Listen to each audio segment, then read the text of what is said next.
Hello and welcome back to Blood and Ashes. This is episode 102, our Crossroads of Twilight finale, where we will cover chapters 29, 30, and the Epilogue. I am your host Mo, and I'm joined once again by my betrayed friends, Willie.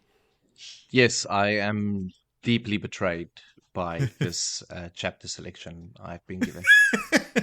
And Jody. Praise the light, it's over. May we all rejoice. May the lambs give forth more lambs. Okay. I think that's how it goes. Something along that. Yeah, Lord of the morning danced amongst the lambs with joy. So I take it everyone is happy to see the back of Crossroads of Twilight. Yes, Yeah, sure. Yes, I'm very happy to see the back of this book's cover. And it ironically, when I turned the final page and got to the end of the book, it said, "You stupid fool! You should have skipped this one." And I was like, "Damn it! He's got a I only special looked at the edition. back first." Or it's a message he wrote himself for next time. Lol, got you to read it. You should write the message in the front of the book. No, remember to skip this one. Or Yeah. I'm going to take the book and put it into the bookshop, the free library, and then at the back leave a note for the person who read it. Just like, here's some helpful numbers, 1-800-BLUE, and all that psychological support. Mental health call helpline. Or just a print out of Nelson pointing at them going, Yeah, that's the one. I mean, we're joking about it, but obviously, as everyone would be aware at this point, I'm not this joking. marks the end of what everyone considers to be the slog, which we have discussed multiple times during the read, as Willie and Jody and many of our listeners were struggling through the contents, and me furiously trying to hold everyone above water and paddle frantically to keep us afloat. But yeah, so this. It feels true to me. When Jack and what's her name from the Titanic, they like Yes, shivering in the yes. cold, wet water. Yeah. You are that piano or whatever piece Door. of wood. she Billy, was are you saying floating that- It's in. a door, is it? Yeah. Morris Yes. is the door. I am Jack drifting down into the bottom with my hands up and saying like, "I'm dead now. Thank you very much." Surprise, surprise. Willie is Leonardo DiCaprio in this, Ah, this yes, analogy. of course he is. I thought it's a notch down from true life. You'd rather be you. Oh, yeah. Excellent. Exactly right. That's true. I'm Kate Winslet. I'll take that. And I'm the door She's somehow? very talented. You, yeah. You're just a broken piece of wood floating in the North Atlantic. I feel broken at this stage. Trying above all else to keep everyone afloat and failing.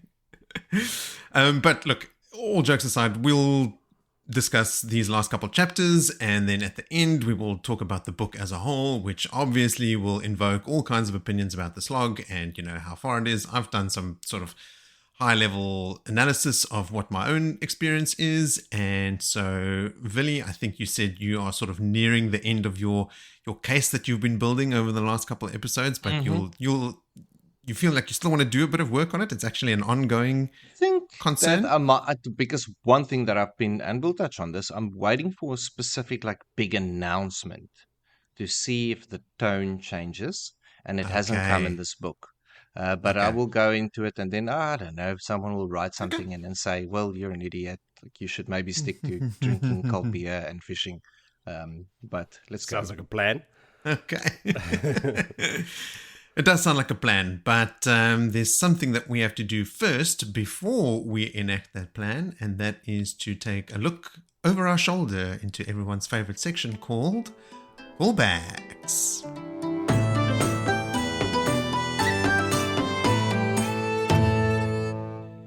In all our talk about the scrawling of the Dark Prophecy on the walls, I was thinking, like, how intelligent are Fays? Willie was joking about one specific clerk, Fade, following Peyton Fane around. So I just went and I looked in, like, the companions and stuff, like, all right, cool. Like, just how much can these guys do? Like, how autonomous and how intelligent are they? And from the world of the Wheel of Time, it says that Madral resemble men much more closely than they do their Trolloc parents in size, appearance, and level of intelligence. In time, it was discovered that a Midral could link with a number of Trollocs, completely overriding their bestial nature and taking control of their minds and wills to create a deadly, well-disciplined fighting force almost as effective as was originally intended. So that second part there is just to show that, like, okay, cool, when they do take control of those Trollocs, which is a much more direct control than I had realized, like, they're taking control of the Trollocs, like, free will and their minds. So they are literally, like, puppeting them around on the battlefield, which is say that they an interesting bond concept. I mean, in a way, yes. More compulsion than bonding. But then if the Fade dies, then the Trollocs die, which is not so much a compulsion. That's more of like a symptom of the bond, you know, like what affects one Maybe affects this is the the other. bond that Mygon is insinuating at. Who knows? I was about to say, in these chapters, the bond Yes. / compulsion comes up. And I mean, we know already that Logan has compelled Tovine and Gabrelle and all the other sisters that were bonded at the Black Tower. There's an absolute level of compulsion in there. So, yeah, very closely related. Anyway, that is all to say. Fade's pretty smart, much smarter than your average Trolloc. We were talking about Sakanen and what is the significance of it and what does Taim do with it in the final battle. Apparently, it's both Demandred and Taim that use Sakanen to weave a shitload of balefire during the last battle. And yes, it is the second most powerful Saidin Sa'angreal after the Kut and Kal, more powerful than Kalandor. The song The Secrett is a song by British group Urban Cookie Collective, released in June 1993 by Pulse 8 from the group's debut album High on a Happy Vibe. What? I have learned something because all I know is the lyrics to that song. I got the key, I got the secret. I got the key. And Jody, you don't even remember the conversation. I don't. This is all new. It was to only me. 2 weeks ago. I've never heard any of this in my life before. You guys are lying. I was compelled during that conversation. My memory has been wiped. Mesmerized by Urban Cookie Collective. Yes. When Perrin leaves Daniel Lewin in charge at camp, he tells him to keep an eye on Aram, but keep a close eye on Arganda. He looks like a man about to do something stupid. And Willie, you were sort of talking about this as well. Like when Perrin leaves, it is Arganda that is leading the interrogation of this captured Shido is happening at the Gildanan's tents and stuff. And Arganda is there looking ready to just, murder a Shido to get to You should have to taken Queen. Harry with as well instead of. Then the grey-headed flying fox is the largest bat in Australia, with an adult wingspan reaching up to 1 meter in length and weighing up to 1 kilogram. Fuck me. Big ass bats. That's a Drakkar. We asked if Perrin ever goes back to the Two Rivers in the books, but he doesn't. He and Fail go to Camelin to discuss. They go to Camelin to discuss the lordship of the Two Rivers with Elaine. They don't do that in the Two Rivers. And in Camelin, Perrin does catch up with Matt and Tom again, but he never goes back to the Two Rivers in the books. Like, that's it. Perrin's done. Yeah, every time he goes back, people try to kill him. I wouldn't go back either. Tracks for me, and it makes sense because, like I said, when we talk about it, everything for him is dead there. Sisters and brothers and family and Master Except Lewin. he has also just accepted being the Lord of the Two Rivers. So, like, He was kind of forced into that more than willingly accepted it. Somebody has just become Still? the prime minister of this country. Doesn't mean I'm going to go back to whatever and he's coming to my place. Like, no. For a beer. That is completely irrelevant. Perrin is the Lord of the Two Rivers, and Fail is pushing him to accept that role, and he still does not go back, which I find noteworthy. Noted. This And is sad. probably fodder for me to build against Perrin's character. I mean, we've got the Berry Lane incidents, now several of. He doesn't go back to the Two Rivers. Is Strike Perrin a through, bad strike through. guy? Yeah. The whole No. time. He was a dark friend. Vil, you did raise an interesting question last time about Bulwer wanting to go back to So Harbor, right? Or going to So Harbor to go meet that friend. You were saying, like, did he know that Talanvor was going to be there? And I was sort of pretty bullish about saying, no, that's impossible. How would he know that? He's not keeping in contact with Talanvor or anything. But when Perrin leaves, Bulwer asks to stay a bit longer. He stays another 3 days. And then he comes back. And he says then as well, like, oh no, my friend that I was looking to go see, he'll be back in a couple of days. And then when he comes back with Talanvor, it's 3 days later. Like, Perrin doesn't let Sionid or Missouri or any of the others that want to stay behind in So Harbor and study it. He says to them, "No, we're going back." I said, "No, that means no," and they all go back. But he lets Bulwer stay. And Bulwer specifically saying he wants to stay there waiting for someone, and then he comes back 3 days later with Talonvor. So nobody lets Bulwer do anything. He's a free man.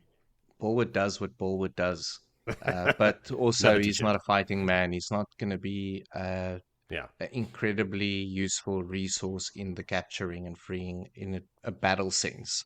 He'll be great in other areas, but I don't think that at that point where Perrin's mindset is and his thinking is all around, I need the Aes Sedai. They can't fight ghosts here. Ghosts are already dead.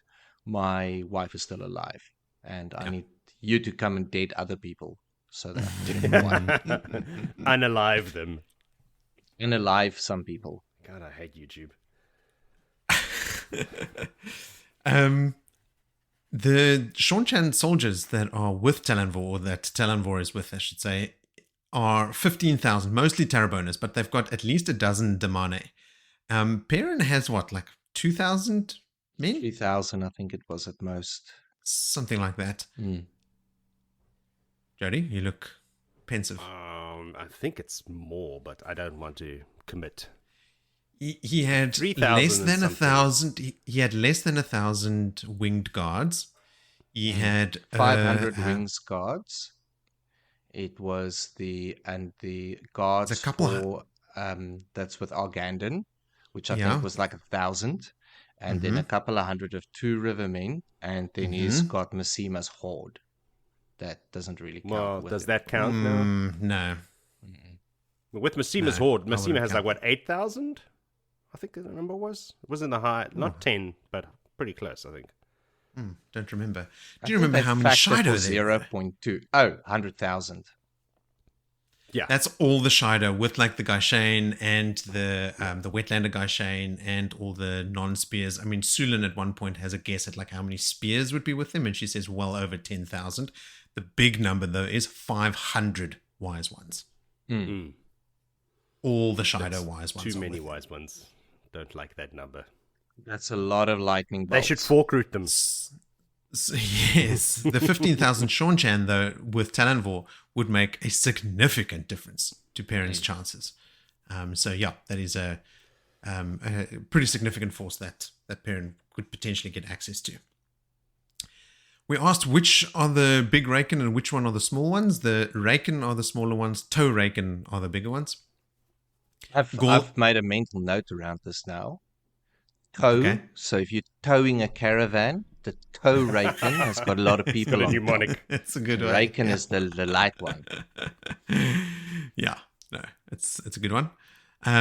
Gaul is a stone dog. We were right. We can all pat ourselves on the back for remembering this very basic fact about a beloved character that we should know. Been with us the entire time from book one. Yep.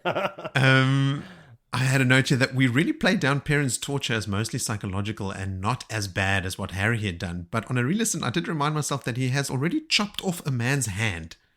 Right? Like that's not just psychological. No. But in comparison to what like our faded false memories made us think that it was multiple limbs that he was chopping around. And it was just the threat of multiple, yeah. It was only one. Yeah. Jody, you asked about Fergan and Gordorin. Had we read about them before? The two Red Arms with Matt, who are sort of like keeping an eye on the sul'dam and the Aes Sedai and stuff. Fergan is a skinny and not very bright Red Arm. He has grey eyes. Gordorin is thick-shouldered, heavily muscled man of about 5'10". His shoulders were nearly as broad as Perrin's, and he also had a heavy chest. His grey eyes and black hair and fair skin for a Terran. He is noted as being the second best swordsman among the Red Arms, and despite his bulk, he is quite fast. But both of these men die. When the golem attempts to flee the band's camp outside Camelin, Fergan and Gordorin try to cut off its escape despite Matt's warning to flee. It casually rips out their throats as it passes. Should as golems do. Just a casual slap. Yep. Yeah. Joey, you were asking about the warrant that Luca had been given. Where did he get the warrant from? Yes. And why are the Seanchan not just counting the horses? Like, why are they not noticing that Matt's got extra horses there? That's because Valen Luca has hundreds of horses. So it would take some doing to count and single out the additional horses for Matt's small party. Luca had given Sarandon, the secrett trainer, shelter after the attack at Falme, and the forerunners were turned back. And for this, he received a warrant to keep his horses, signed by Suroth herself. So you were asking, where's it from? It is from Suroth. I couldn't remember why he has it, but I knew it was Suroth. Okay. Yes. And it's because he helped Sarandon. The woman that kicked the shit out of Nynaeve, yeah. Susan Sarandon, yes. Yes, that's the one. Both legends. Yes. Now, considering the contents of Villy's chapter this evening, I wanted to do a quick sul'dam recap. Seta, the sul'dam that Nynaeve and Elaine capture is the sul'dam that Nynaeve and Elaine capture in Falme, and who they use to infiltrate the kennels and to free Egwene. For a time, she's kept super close to Suroth, since she knows the secret of sul'dam being able to channel, and she eventually starts to learn how to channel from the Aes Sedai. Rena, the one that is of most note in Villy's chapter, was Egwene's main sul'dam. She's the one that named Egwene Thule. She walks in on Nynaeve, Elaine, and Egwene and Seta, and is collared and left with Seta to be found by Bethaman. When she finds Rena and Seta... Yeah, that's the third one. When she finds Rena and Seta during the battle at Falme, she flees to Tanchica. She runs away. While there, she's captured and held captive with an a'dam by Egwene in her basement. Remember, while Elmarat Moore is questioning Egwene, Bethaman is the one that's downstairs in the cellar. And then she's set free by Egwene, who, thanks to meeting Nynaeve and Elaine, lost her prejudices against female channelers. Bethaman then rejoins the Seanchan in Ibudar and starts training Damane again, even though she knows that she can channel and that other sul'dam can channel. But then when she's cornered by Elmarat Moore, he tasks her with reinstating her friendship with Egwene to spy on her, but then she spills the beans to Egwene. Yeah, immediately. Yes, I remember that chapter. Yeah. All right, what did Tuon ask for Matt to take a couple days to think about, and then agreed, stopping the dice in his head? As some of our listeners wrote in, and we find out in these chapters, it is to go shopping for fabric to make new clothes. Then the Aes Sedai with Matt. We said they should know better than to be reckless because A, they've been collared before, and B, they're old enough to know better. Well, firstly, Jolene was only collared during their escape from Ibudar, so like under friendly circumstances. She was never actually under control. Remember, she was sort of hiding out and being all emotional because she was afraid. And then the Aes Sedai ages are: Jolene is 101 years old, Teslin is 130, and Edicina is unknown, but apparently she crops up in a new spring, so let's see if her age is mentioned there. Then the last one from me is the name of Perrin's power-wrought hammer is Ma'alenir, he who soars, named after Hopper, who was killed in the Wolf Dream just before its creation. Oh, I approve. All right, that's enough from me. So let's hear from our lovely listeners in listener contributions. I saw on the Discord some people were campaigning for a jingle for listener contributions. Have you found one? That. I have not looked. It should be circus music. Or just the New Zealand national anthem. Should be that one. What is that song? That's the circus music. It's the circus song. I don't know. That's Charlie Circus song from the games back in the day. Charlie Circus. Wow, remember that. Okay. So, first contribution comes from Adam McKinnon, who's the first cab off the rank with this short message. So I'm listening to episode 99 and I'm going back to my original idea that it's the same chair. It's probably not, but for me, it's canon. Remember, Adam was the one that thought that maybe the chair that keeps folding on Egwene is the same one that Nynaeve was sitting on back in Saladar when the bubble of evil attacks and she has to like smash the chair. And we sort of discounted that theory because that was a stool that Nynaeve was sitting on, and Egwene's chair is a folding chair. But I said to Adam in my email response to him that I will concede that maybe one of the stools that the other Aes Sedai that are sitting on, you know, like when they come to Egwene's study, they also look super uncomfortable. You know, Swan always looks like she's about to fall off the chair. One of those stools could be the same one as Nynaeve's.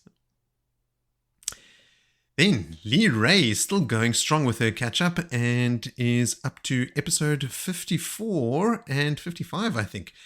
So Lee says, first, when the Seanchan landed in Falme, they were trying to keep word of their arrival secret. Therefore, surely they would have confiscated any pigeons they had found to keep word of them contained. After the Seanchan were repelled by Rand, the people were free to send pigeons again, and that could explain the length of time Pedro Niall's informant took to get word through to Niall, which is obviously something that we were sort of contemplating back then. Why did it take so long for the message to get there? My thought was, were they trying to keep it secret? I thought the Seanchan's whole shtick was that they don't care because they feel like they're going to rule everyone anyway. I'm certain that they know how ineffective the pigeons are, and that they just laugh and they at don't them care. And say, like, no. Get a load of these guys with their pigeons. Pigeons. Pigeon. Lee then says, secondly, after Alana bonds Rand, she tries to control him through the bond before he shielded her and Varen. I thought that was an important thing to be noted. I remember that, and I feel like we have discussed it, if not in that episode, then soon after, or one of the other times where we discussed like the involuntary bonding of Rand. Like I remember there was some discussion at some point around that. I hope I'm not going crazy. Maybe I'm conflating it with the bond that Toveen and Gabrel have received from Logain, but it is important, and it's actually important. Like Lee doesn't even know what chapters we're covering in this episode, right? Because she's still back in the 50s, but the bonding and the compulsion does make a pretty significant appearance in these chapters. Then Lee asks, what was the tower overlap between Egwene and Gawain? This is something I just didn't get time to go research, and I was wondering, like, I mean, I should know better than to ask you guys, but I guess I'm putting it to the listeners. Does anyone remember? I just assumed you were putting it to the listeners. Were they in the tower at the same time at all? Yes, I want to put my head on a stake that they were for a very short time before Elaine and Egwene was tricked by Leandrin into going to the special whatever. There was a period of time while Matt was healing when he bested them with the quarterstaff. Quarterstaffs. Where all of them had a little bit of happy family in the tower. And I think that's when Ran ran away. Was it not when he went feral? If that was in the book The Dragon Reborn, then Rand is running that whole book. Yes, he's running then. Feral from the Mountains of Mist all the way to Tyr, to the Stone of Tyr. That's right, yes. To be confirmed, Lee, if the listeners don't write in, I'll figure it out and I'll let you know. Then Lee also asks, how does Paden Fane get places? It would not be against his character to kill horses to get to his next location. Certainly not. I think he'd relish it. But also, he's obviously been known to use the ways without any fear of mush and shin. So he probably uses the ways and horses. Something fantastic just occurred to me. Can he use the fades? Because we know he can control fades. Like, if you hold onto a fade and it teleports through the shadows, do you go with? Like, he just hugs a fade and walks into the shadows with him and then teleports back out to another part. Just hugs it. Well, like a just hugging fades on his chest. On his back, like as always, I listen to anything that you bring up and out of the weirdness of the corners of your brain and try to apply some logic to it. Shadar Haran is known to go and fetch the Forsaken or the Chosen, depending on which camp you're at. Does he? And being able to take them to places.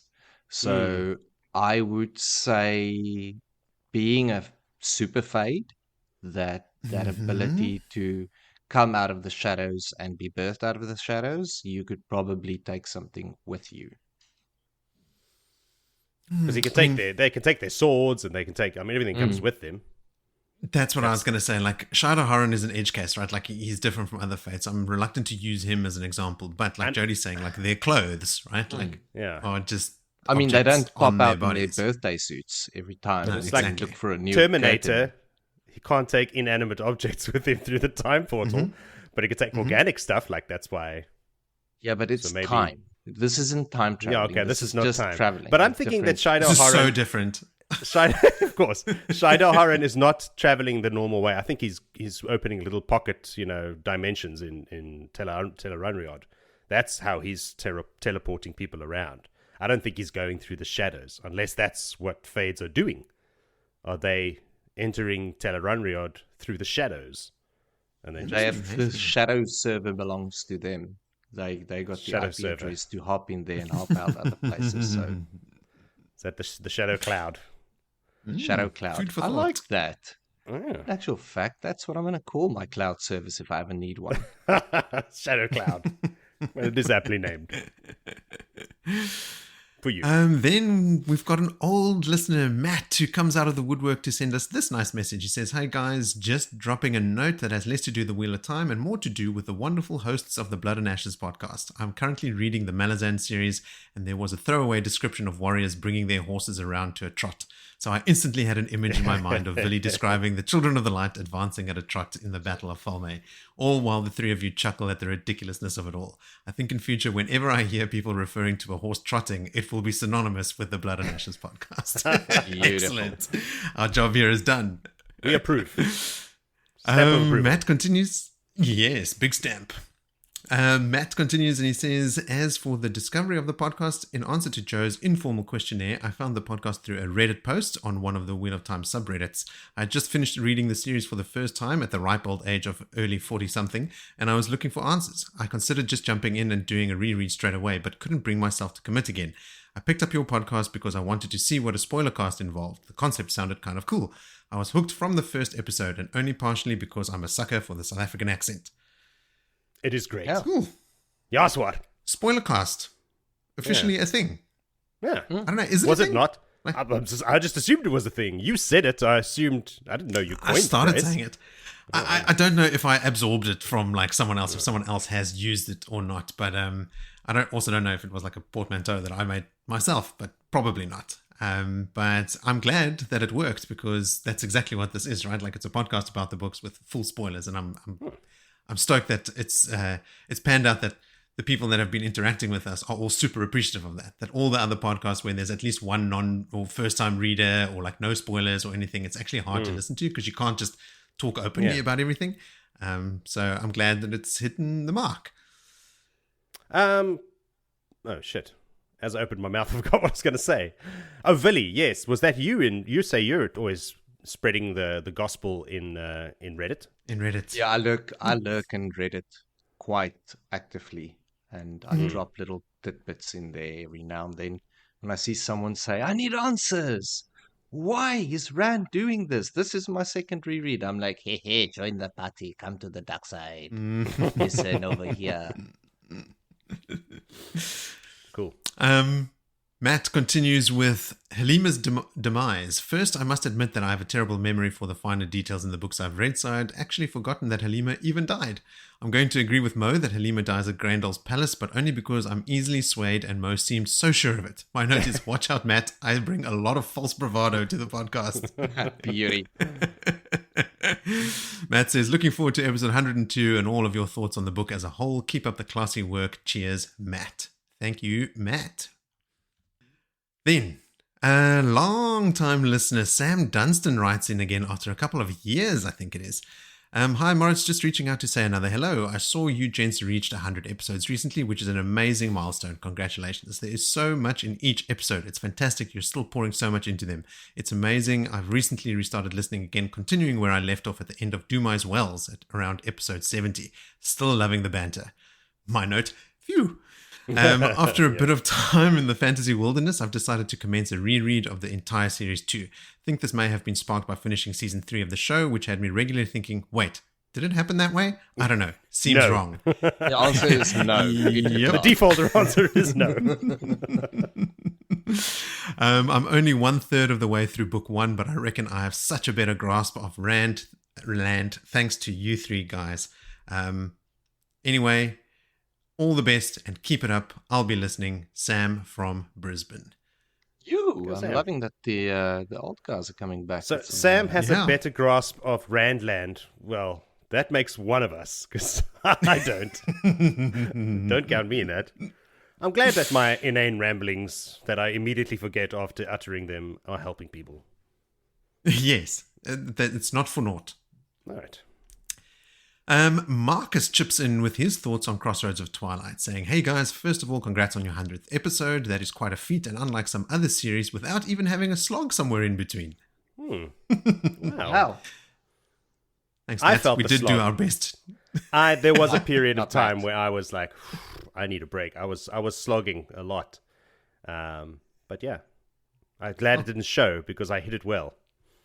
Well, I mean, I think you were talking quite openly about it. At least the experience of the podcast going through the slog wasn't a slog for people. No, I Or, mean, like I should before say. the actual book slog, my own personal slog and like having to read and make notes and record. There was a period where I was like, I don't know if I can carry on, man. Yeah, And it's a lot of work. Push through. Yeah. It's hardcore shit.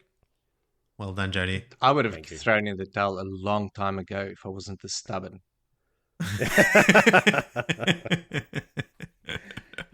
Real two rivers Marcus person. Yes. It's in your blood. It's the blood of Manetherin. Marcus continues and he says, "I recently finished A Memory of Light and am now looking forward to rejoining you in a reading of A New Spring. Surprisingly, finishing the series has made me more critical of Book 10 than I was back immediately after reading it. I think the reason for this is that just after the book, I still had some hopes that part of it would become relevant again. I really expected Elenia, for example, to pop up again, and even though I didn't remember anything from my first read. But since that isn't the case, it really feels like a lot of the words in that book were pure waste." A common opinion, it seems. Regarding the Sea Folk Aes Sedai, I think it's unlikely that they are actually spying. Probably they just select a few weak channelers every generation as a quote-unquote sacrifice to keep their secret. If they were spies, they'd be pretty shitty ones, considering how little the Sea Folk know of Aes Sedai things, like that the Three Oaths actively prevents their lying or knowledge of shielding. Good point. Yeah, the Sea Folk seem, unless they're trying to double bluff the girls. That there's only 3 of them, and all 3 of them work in the 13th depository. Like, really? That's suspicious. I cannot just let that lie. I'll find another reason for it. I'll let you know if I stumble upon one. Get in touch with Brando Sando. Yeah, that guy doesn't give you anything, man. Except No. 14 new books a year. You know? Not related to the Wheel of Time. Yeah. And then Marcus's last point is, "I loved Gandalf the Black image of Shidar." Cheers, Marcus. Gandalf the Black. Thank you, Marcus. And now, it wouldn't be an episode of Blood and Ashes without contributions from Gerald and Ian, so here comes Gerald's mail. He says, "Good morning. Just a thought that follows on from my previous point about Halima in the Rebel Aes Sedai camp and only causing headaches. For RJ, as he is writing the series, I assume his own thoughts on how to use the power would have developed. So when we get to the last battle, the Chosen are using compulsion in the Great General's dreams. Being as old as they are, this is an action they could have been doing since they got back, the Chosen obviously. There should have been loads of things they could be doing that no one in the current age would understand, realize what was happening, or know how to combat. In reality, the Chosen should have destroyed the Aes Sedai, all ruling parties, and even the Seanchan and Seafolk. But then I also look at stories like these as D&D campaigns where all of our characters have just been created and book by book they are leveling up. So even though we have Rand, etc. facing off Chosen from book 1, we can't have level 100 Chosen at the start. Maybe RJ should have the Chosen as weak due to being trapped in the patch on the ball for so long, and their strength slowly grows over time, book by book, something like that. Gerald." In hindsight, a great idea, but yeah. It's true. Yeah. I've had this thought as well, right? Like there's a lot of stuff that Everyone has, yeah. compulsion is so overpowered as well, and balefire and some of those higher level weaves are like pretty OP. Just open a portal, like travel right into the center of the hall of the tower and just balefire everyone, and then back into your portal and leave. Yeah, Utter chaos. yeah. You can even fire it through the portal. Yeah, you don't even have to walk through. So, I mean, I've specifically around compulsion, I've often thought, why not just compel everyone all the time? And there is the obvious answer that would make for a very short and boring series. So let's try and find some plot armor for literally everyone not alive during the Age of Legends. So who do we see using compulsion in the books? Morgedion on the girls, Ravin on Morghese and other people, Grendel on, I think, a whole bunch of people. Yeah. Apparently, Arangar does use it when instructed to do so by Grendel shortly before Rand attacks her hideout. So that only strengthens Gerald's criticism of what Halima accomplished in the rebel camp. Or like you were alluding, Jody, like maybe Halima was actually using some level of compulsion on Egwene. Sindain uses it on Perrin during the final battle, but his love for Fahil allows him to break free of it, or so he thinks. You know, the whole story about her faking her own death is still something we'll get to. But who else? I can't recall Semirog, Demandred, Missana, Aganor, Belal, Asmodean, or even Ishamael ever attempting it. Well, kind of think about it like this way. Mo, you studied information technology stuff in uni, right?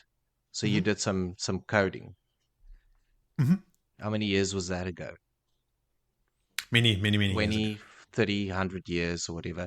Imagine you studied that coding 3,000 years ago, and I ask you, can you please write me a quick program using that, C++, whatever it was that you studied 3,000 years ago?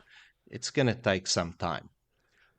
Because being locked up for 3,000 years in an endless void, I mean, we struggled through 1 year of COVID and we were losing our minds. So 3,000 years of COVID. 3,000 years of COVID lockdown. They forgot some stuff. It took them some time to just remember their names. But I mean, like, we also see them actually using it. So at that point, they know how to use it. So yeah, they remembered eventually. They're like, oh shit, yeah. They went to like refresher courses and stuff. Sit down with Shadowharan. How to do evil. Let's go. 101. Cut off the middle finger first. Bleeds the least. Okay. How do you know that? Anyway, don't answer that. I'm just starting to develop your idea a bit, because we know that some of the Forsaken that were closest to the Dark One, like furthest away from the seal, are stronger. No, those are the ones that to them time stood still. And then that those that were closer, like Ishamael, he was so close that time touched him. Aganor, Balthamel, those guys came out. Isn't it the other way around? Other way around. Ishamael was the closest to the edge. Yeah, I'm talking about closest, whatever. I'm saying closest to the edge. So time touched him, and Ishamael could actually come out every now and then, walk the earth before he was sucked back in. So to him, 3,000 years passed, and therefore, yeah. But there goes my theory, because he's the guy that doesn't use compulsion at all. Exactly. Yeah. Because like to him, that does work, because he's forgotten. Because it's been 3,000 years for him. But the others that were closer or deeper, that time stood still for them, they come out, they know everything still. They know compulsion weaves, and they haven't forgotten anything because it hasn't been 3,000 years for them. Just trying to develop. They would have gone insane theory. if they were conscious like for 3,000 years. Like Ishamael, yes, exactly. Yeah. That'll do it. And look, there's other mitigations as well, right? So firstly, we know that some of the Chosen are more adept at it than others, because you actually need to know somewhat how like people's brains work to be able to do it. Some people have a natural resistance to compulsion, so it would take constant maintenance. So you see Morghese, like she had to be constantly recompelled by Rowan, so like it's a very hands-on. You don't just set and forget. And Perrin like shrugs it off like within a very short time during the last battle after Sindain does it to him. Apparently no one that's already holding the one power, that's not necessarily channeling but has embraced the source, can't be compelled. Right. So that's pretty good. My other point is the Forsaken's hubris. Like they just think that they can manipulate people, that they don't need to stoop to making them do things. They take more pleasure and, pride in being able to manipulate events because they think they are the bee's knees. Also caught up in living life again. It's like Grandal having a gay old time with all his servants, and Samael was playing with the bees and making honey again, like super stoked. Like they had a lot of stuff that they missed out on. So some people were just like, can't just bake and eat. That's all I want. Good old honey cakes. Apparently, repeated use on a person can actually inhibit their ability to think at all, rendering them useless. So if people are compelled for too long or compelled multiple times, like they will actually start behaving erratically and then defeat the purpose. And that could lead to unexpected outcomes, like forcing the target to do something they shouldn't, or that is detrimental to the caster's actual plans, right? So like you can't rely on that person to act in the way that you need them to, because their brain has been too addled by multiple interferences. But yeah, food for thought. It's kind of like when you go into Inception, into the dream world, you forget about what is real and what's the reality, and things go pear-shaped from there. Okay, all right. You're talking about your actual Inception, not Teleranriad. No, the movie. If you forget what's reality, and I think if you've got too much compulsion placed in your brain, you go like, this what's real. You need a kick. Not. Yeah, you need a kick. You need to spin a top, shoot some, I don't know, crack. Drive a van off a bridge, that kind of stuff. All right, Ian's turn. In this case. Ian writes in with the following. He says, fun show as always, and Matt just makes everything better. In my opinion, the dourness of Rand, the tediousness of Elaine and the Endoran nobles, and the Perrin Fail Shido storyline is what made the slog, and it always brightened up when Rand wasn't being so dark and anytime Matt was around. The question was asked about Halima's purpose, which was just to sow chaos amongst the two groups of Aes Sedai, but when Rand's Ashaman show up to the rebels and announce there's a woman who can channel Saidin, they put it together that Halima and Delana were dark friends at least, and they fled to hide out with Grendel, who used them to set off a trap, and they died in Rand's balefire attack. I had thought, Moritz, that Grendel was also killed there, but she escapes and is later killed by Shidar Haran for her failures and resurrected as a hideous woman named Hessalam, with slightly less power as well. Hessalam, yes. Yes. Yeah, a lot of stuff in these later books are like very, very patchy for me. Like I'm going to be reading these like almost like a first-time reader. Oh, yeah. 100%. Yeah. Ian continues, he says, I also don't think Massima necessarily thinks Perrin is a shadow spawn, but the moment he successfully tortured the Aiel, Massima realized that Perrin is more dangerous than he thought, and much more of a threat to his operations. It's interesting how much everyone underestimates the three boys, and how they all react when they finally get the measure of them. See Tuon and Matt. Now, I think that Massima puts Aram up to killing Perrin by convincing him that Perrin is shadow spawn, which is why I assumed that is in fact what he thought of Perrin. But Ian is quite right that he could just have been a way to manipulate Aram into eliminating a perceived threat to Massima. Although at this point, when he does that with Aram, I think Massima has already been visited by a Forsaken in disguise, pretending to be the Dragon Reborn, who orders him to kill Perrin. So Massima has a vision from a shiny dragon person who says, I am the Dragon Reborn, kill Perrin. I'm interested to see in that scene, does he say because he is Shadowspawn? Like, why does he tell, or this visage, why does it tell Massima to go kill Perrin? Then Ian says, I think the reason they're going to Lugard because it is at a crossroads. It's outside of Seanchan control, just barely. It's sizable, and it's not where the Seanchan are expecting them to go, which is a very logical reason. And then he finishes off with saying, drubbing is not associated with ears, boxing is, but drubbing does mean to beat or thrash, so you give a person a good drubbing. You could drub ears. I stand by my words. So I went looking around about this online, and I found a Reddit post by Reddit user James Torfin saying the following statistics. Total mentions of ear boxing in the series. 55. It's less than I thought. The majority of ear boxing references happen in books 5 to 8, with the Fires of Heaven having the most at 13 mentions. Most of the occurrences involve a woman threatening to box a man's ears, but there are also a few instances of women boxing women's ears, and even a reference of a man boxing a boy's ears. The queen of ear boxing mentions is Egwene, closely followed by Nynaeve and Elaine. Oh, I always thought it would be Nynaeve. Yeah, 100%. she's an ear boxer if I ever knew one.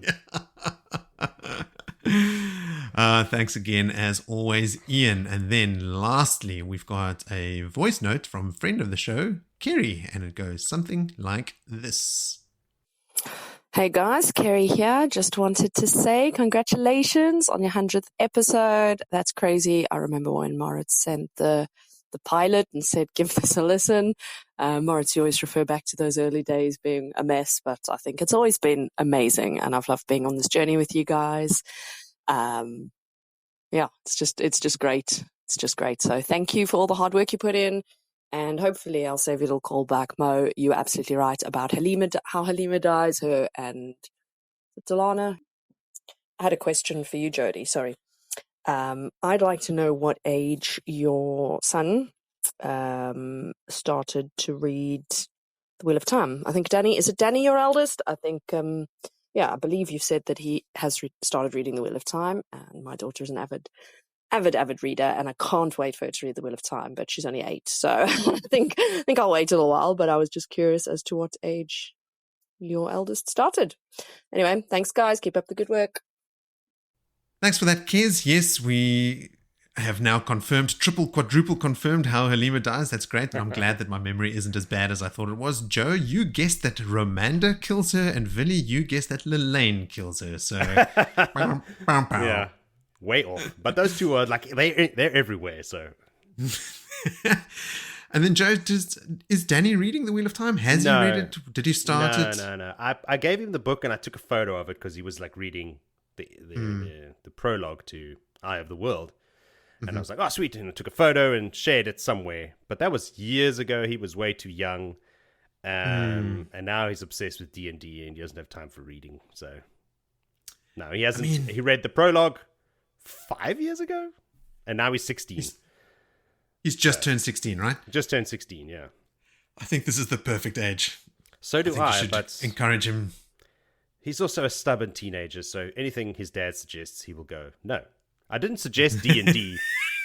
He just, if I just leave it in his periphery, he will sniff it out and make his own decisions. You can't force him. Was he privy to any of your D&D character creation or prep or us playing or anything? No, lots of times he's around when we're playing. Right, okay. And we don't go anywhere. It's like, oh no, this, we talk about our schedules and Dad's got D&D, so it's in their lives. It's in their... Mm-hmm. It's in their vernacular. Yeah, exactly. Yes. Well, that's awesome. Even if he's not reading The Wheel of Time, at least he's a D&D convert. So I'll take it. That is it from listener contributions. So without any further ado, let's quickly look at what happened previously on Blood and Ashes. Get comfy. Perrin, Berylane, and Arganda scrape together what coin they can so they can go buy some army provisions in Soho Harbour. The camp is tense. To Perrin, it seems too permanent, and the occupants are getting restless, specifically Arganda, who seems ready to do something rash, and Aram, who has been extra touchy recently. Perrin tasks Daniel Lewin with staying behind and keeping the peace as much as he can. Perrin's party, consisting of Berylane and some winged guards, Seanchan and Missouri and their warders, 20 of the Two Rivers bowmen and the Ashaman Grady and Nield, get ready to depart via Gateway, but not before Bulwer asks if he can tag along to see an old friend. Bulwer is bringing 2 Chafael with him as well, and Perrin agrees they can come. Nield weaves the gateway, and on the other side they see a Raken off in the distance, probably hunting Shido and not them. In Soho Harbour, they notice something is off, and not just the smell. When they find the merchant sitting in a darkened tavern, they negotiate a price and ask to see the goods. When they reach the warehouse, it becomes clear the grain is filled with weevils, and Berylane knocks the price down to half the original offer. Negotiations are interrupted when it becomes clear there are ghosts in Soho Harbour, and it explains people's weird behaviour. Perrin sets the terms of the exchange, including the sifting of the grain by the townsfolk before it gets loaded on Perrin's carts. Seanchan and Missouri want to stay behind to investigate, but Perrin refuses. Later, outside the town, where the winnowing is happening, one of the Chafael asks if Bulwer can stay a little longer. His friend is returning within a day or two. Perrin agrees this time and gets ready to leave ASAP to make sure the camp isn't exploding. When he gets back, camp is in fact in a tizzy. 5 Shido have been captured and are being interrogated by Arganda and the Gildan soldiers, but when Perrin gets to their tents, it's Masema and Harry who is doing the torturing. Following Idara's advice and his own experience with Aiel, Perrin steps in and forces Harry off the prisoner. Perrin asks simple questions about Fail, but when the Shido mocks him by singing loudly, Perrin chops off his hand. He threatens to chop off more hands and feet if the Shido don't all sing the same song, lest he chop off all their hands and feet and leave them as crippled beggars in the next town. He stalks off into the woods and throws away his axe for good. Aram reports the Shido know nothing and suggests they go back to torture, but Perrin merely wants them placed under guard. 3 days later, Bulwer returns to camp with Talanvor, who has been searching for Morghese. He seems to have access to a significant Seanchan force who are also hunting Shido, and Perrin is intrigued. In the meantime, Matt is traveling with Valan Luca, who is losing speed and wants to stop everywhere for a show, despite numerous Seanchan soldiers everywhere.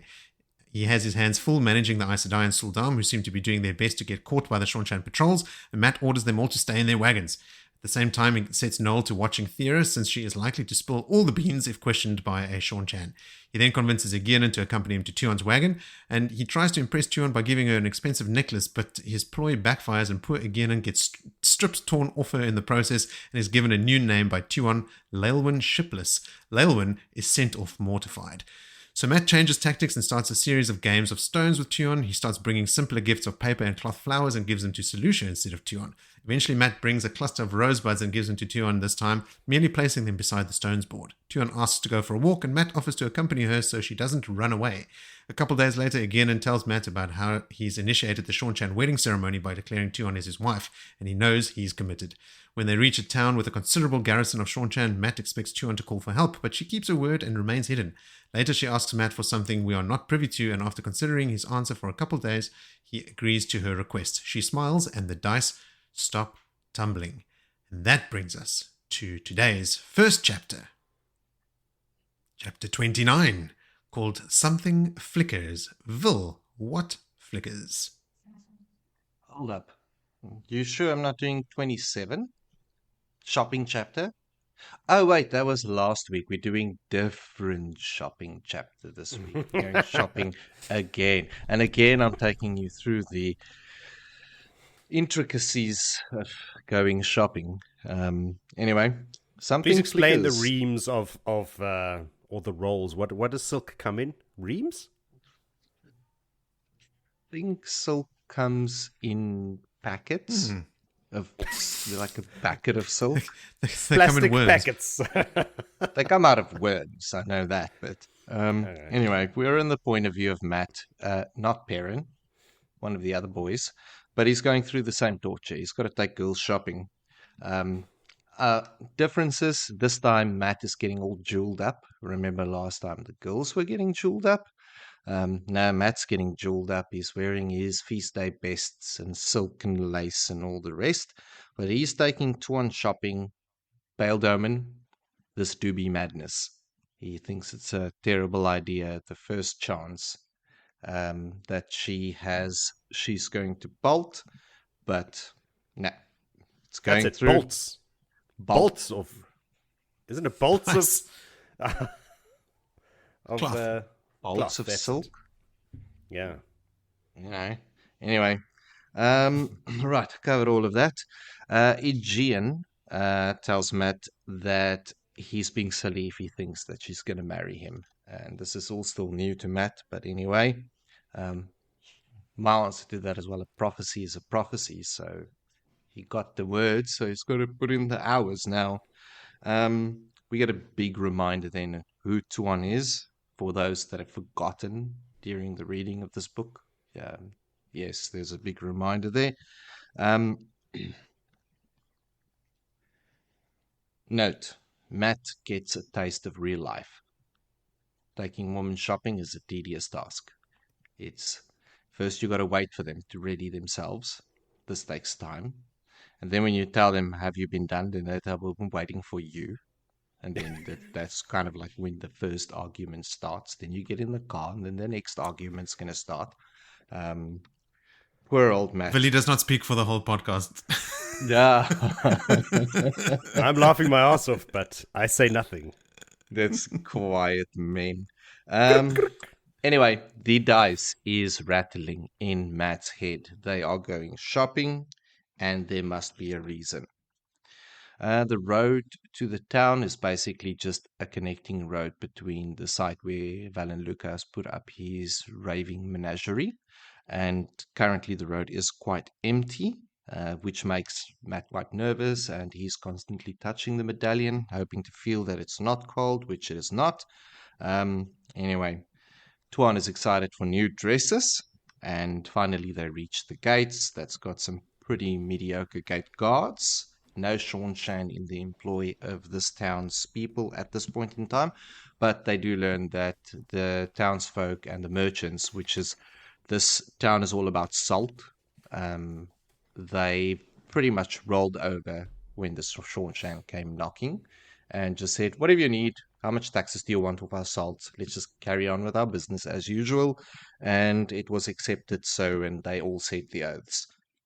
Their fountain does not smell like So Harbor. It smells of brine, and they have it as a pride thing because their salt is made from the spring of brine water. So magic salt, magic brine water. I would imagine them to be closer to the coast and then just use seawater, but no, they use brine water from the fountain.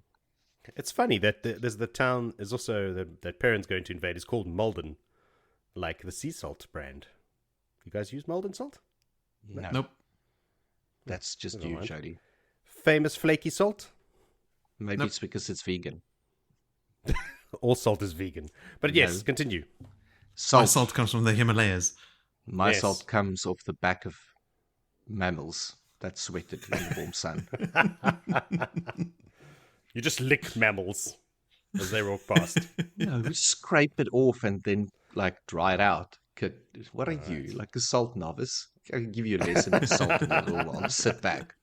Anyway. Matt realizes now that he's taken the girls shopping that he's the only one that looks like he can afford anything because they have to hide their faces, be in normal woolens, don't stand out, don't make a fuss. So they pretty much dress the servants, but they don't act that way. They very much move around from shop to shop, judging the fine wares that there is.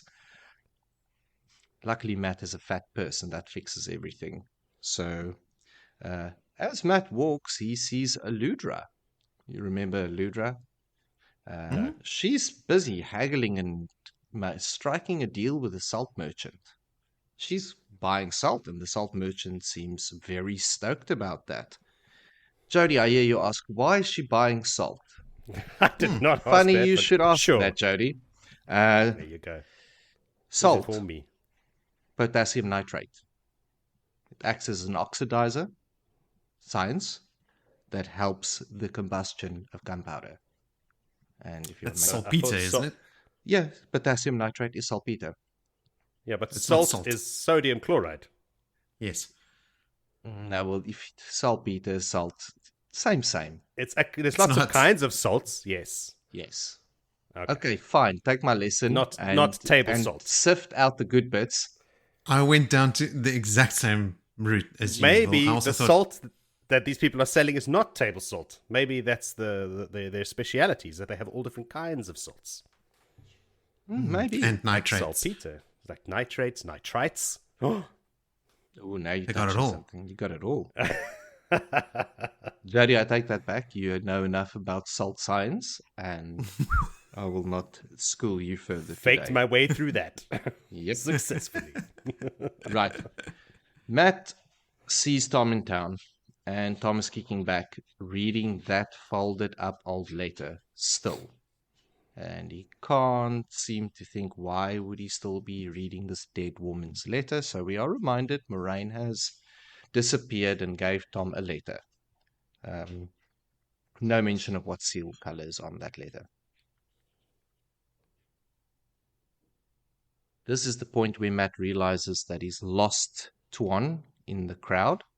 Now, men taking their ladies shopping, this is a phenomenon that happens very often.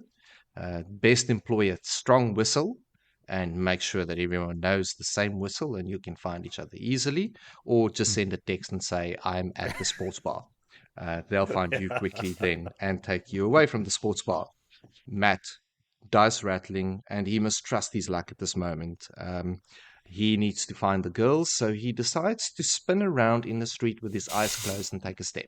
Of course, it's in the right direction, but also into a person, which is entertaining, but doesn't turn out into a knife fight. And this is where I go like, damn, a knife fight would have been good at this point in time. Some Don't worry, excitement. you'll get your murder. It's coming.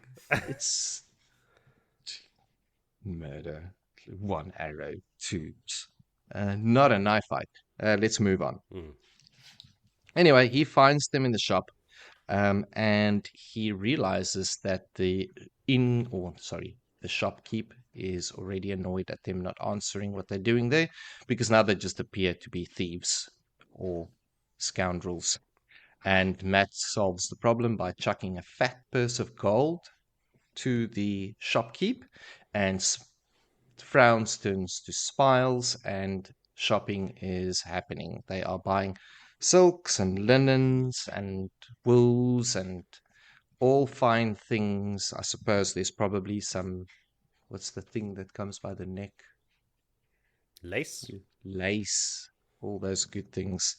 Anyway, back on the road. The road is now busy. Shopping is done. Matt also had to haul a bunch of crap after the shopping experience. And they are now entering camp, where the evening's show is about to kick off for the afternoon show. So the road is busy because everyone from town is now pulled in to watch Val and Luca's show. Matinee. The matinee.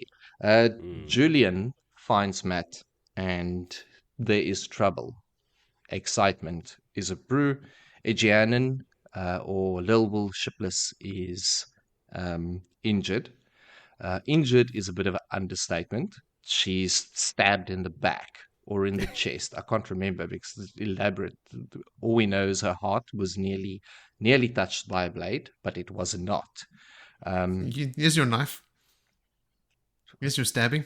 Where's the not a action? knife We didn't fight, see it. It's not a knife fight. It's I guess betrayal. not. It's This like is a Monica et tu, Seles Brute. moment. Yeah. I believe that was a screwdriver. No, that it was was a a knife. knife, wasn't it? It was a knife. Was it? Ah. Yeah. Yeah, like a fish filleting knife. You don't get to take screwdrivers into tennis courts anymore. No, you're much Take more likely knives. to get a knife. Yeah. Fish filleting knife.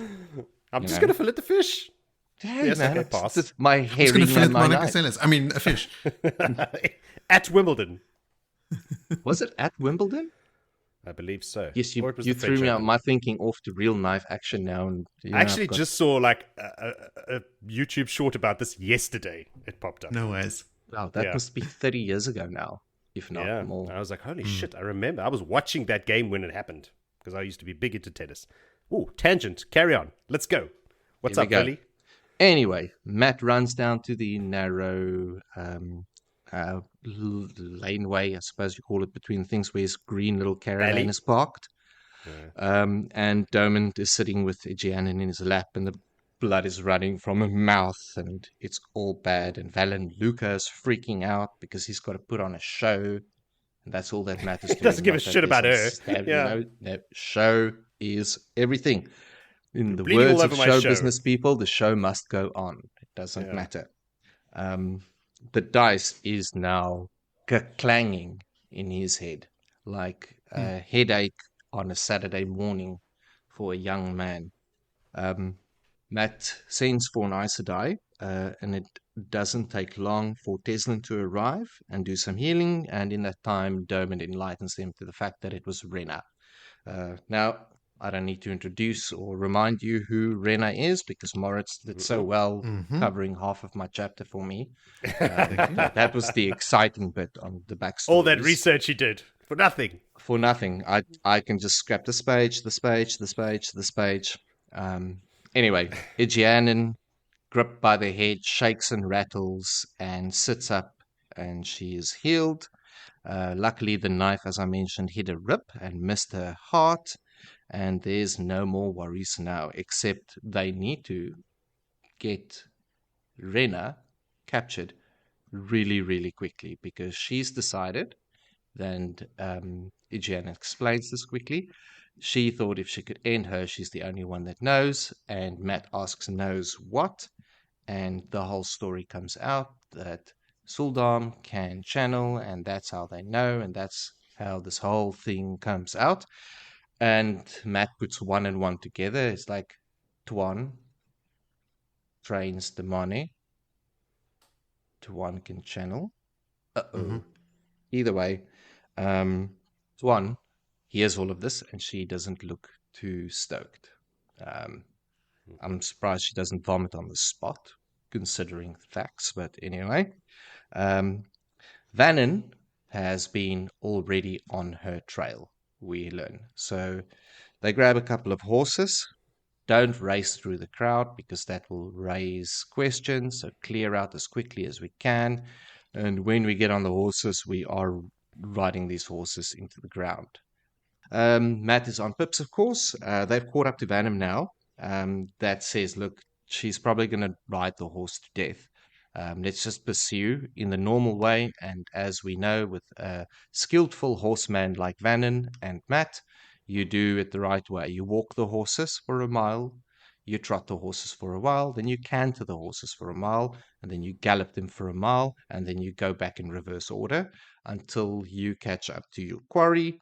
When the sun is setting low, they got close, and Vannon spots Renna on a horse that is about 5 steps away from falling over, but also within 200 yards of the Seanchan camp. She basically has to crest a hill, and cresting this hill will put her in sight.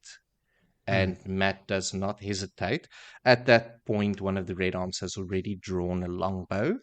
And I can't remember the name now, that has a bolt in a crossbow. And Matt just says, shoot her, just like in Jurassic Park. Shoot her. And at the same time, you've got a bolt flying, which strikes her as she sits up. And as she falls over, she pulls herself up, Renna, that is, to be upright again. And the Red Arm longbow arrow connects a second shot. And she falls down and rolls down the hill in a comical long bounce until she ends up in the river, dead as a duck, floating to the Arath Ocean. Matt doesn't like this. He records this. That's number 3. Do we remember who all 3 was? Renna, Melindra, and the other one I thought is maybe Thailand. Does he count Thailand for himself? I don't know. I can't remember who else the other one would be. I can't find the third one because he it was tied Thailand up and left her under her bed before she was killed by the golem. So yeah, but I mean, people tie people up on beds all the time, and but they don't get murdered.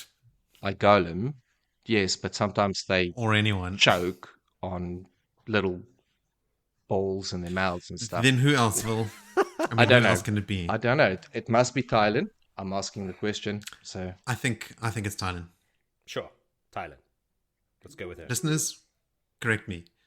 Now, on the leaving, when Matt said, we got to get out of here, we're going to go deal with Renna, but assume the worst, she makes the Seanchan, so pack the shit up, get ready to run, don't even pack up the walls, get going. But when Matt gets back, the opposite has happened. The show has carried on, and everything is as is, and Valen Luca is even happier because he's going to put on a show for the Empress.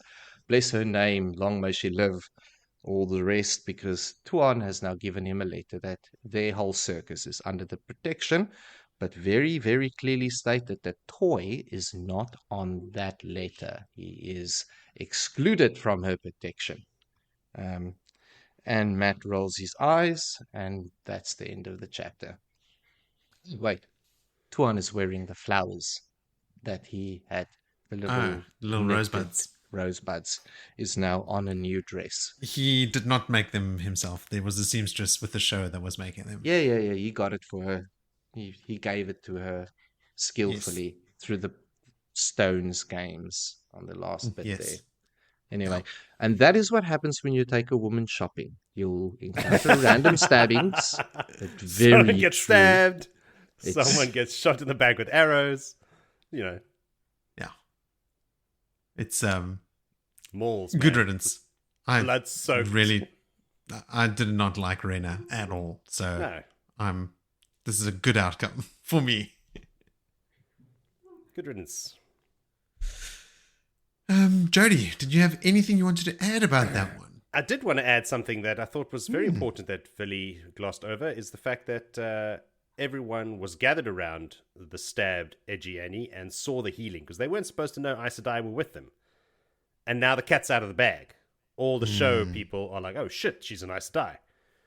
So that was a big moment. It's like, oh, big reveal. Big reveal. So we got Aes Sedai among us. And now Matt has to run for his life. Adios, show. Because Van's not going anywhere. No, but Is it here where he's sort of deliberating, like, who's he going to take with him? Like, is he going to leave Tuon or not? And in the end, decides to take her? No, that was in Ibuda. Is that back then? Okay. So there isn't another moment. Remember now, I read this No, in December. It's 5 months He does ago. have the thought about how are they going to move and what are they going to do, and Van and Lucas not going to be. But he says to, was it Julian, give Vannon all the gold we have except for just one purse, and just make sure we get our horses and That's all he ready to go. needs. But didn't play out that way. Tuon saved the day with a letter. Do they leave the show yet? I should have read this chapter again before this episode. No, they still very much with the show where this book ends. Okay. But I we'll imagine probably that find out chapter as 1 we of the start next book, they're on the road. He can't stay there now. We'll have to wait to find out. Wait 2 months. A long time. Nah, it won't be that long. We're going to do New Spring in like 4 episodes. Yeah. Mm-hmm. Well, I mean, we did this book in, 9 episodes? Mm-hmm. Yeah, so 4 episodes is half as long as book 10. That's long, man. I only had one note that we haven't already discussed, and that was just a little cool moment with Vannon. Just stoked to read about Vannon whenever we do. Matt thinks to himself, no sign of Rena except scuffs in the hard dirt of the road that Vannon pointed to as if they were painted signs. Getting close now.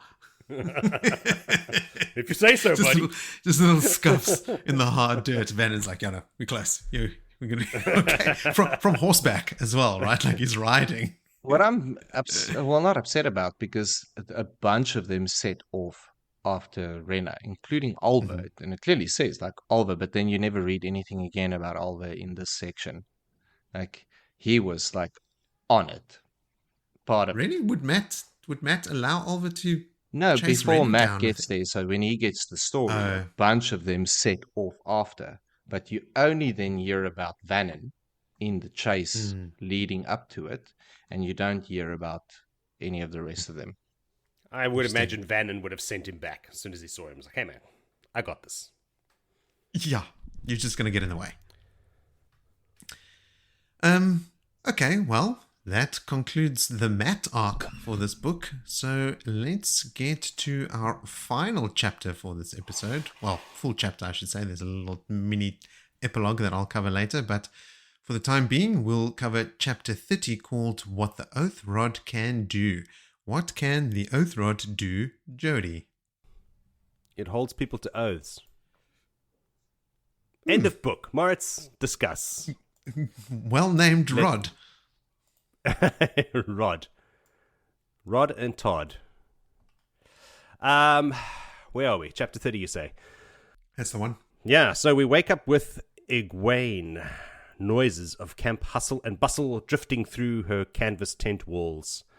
In her mind, this is all like inner monologue stuff. Today is the last day of fake negotiations with Elida's entourage. So those negotiations have been going on. A little like tent top thing by one of the bridges, blah, blah, blah. As we've previously established, both sides have some non-negotiables that neither side will agree to, so this whole thing's been a sham from the beginning. And both sides know it. They're just going through the motions.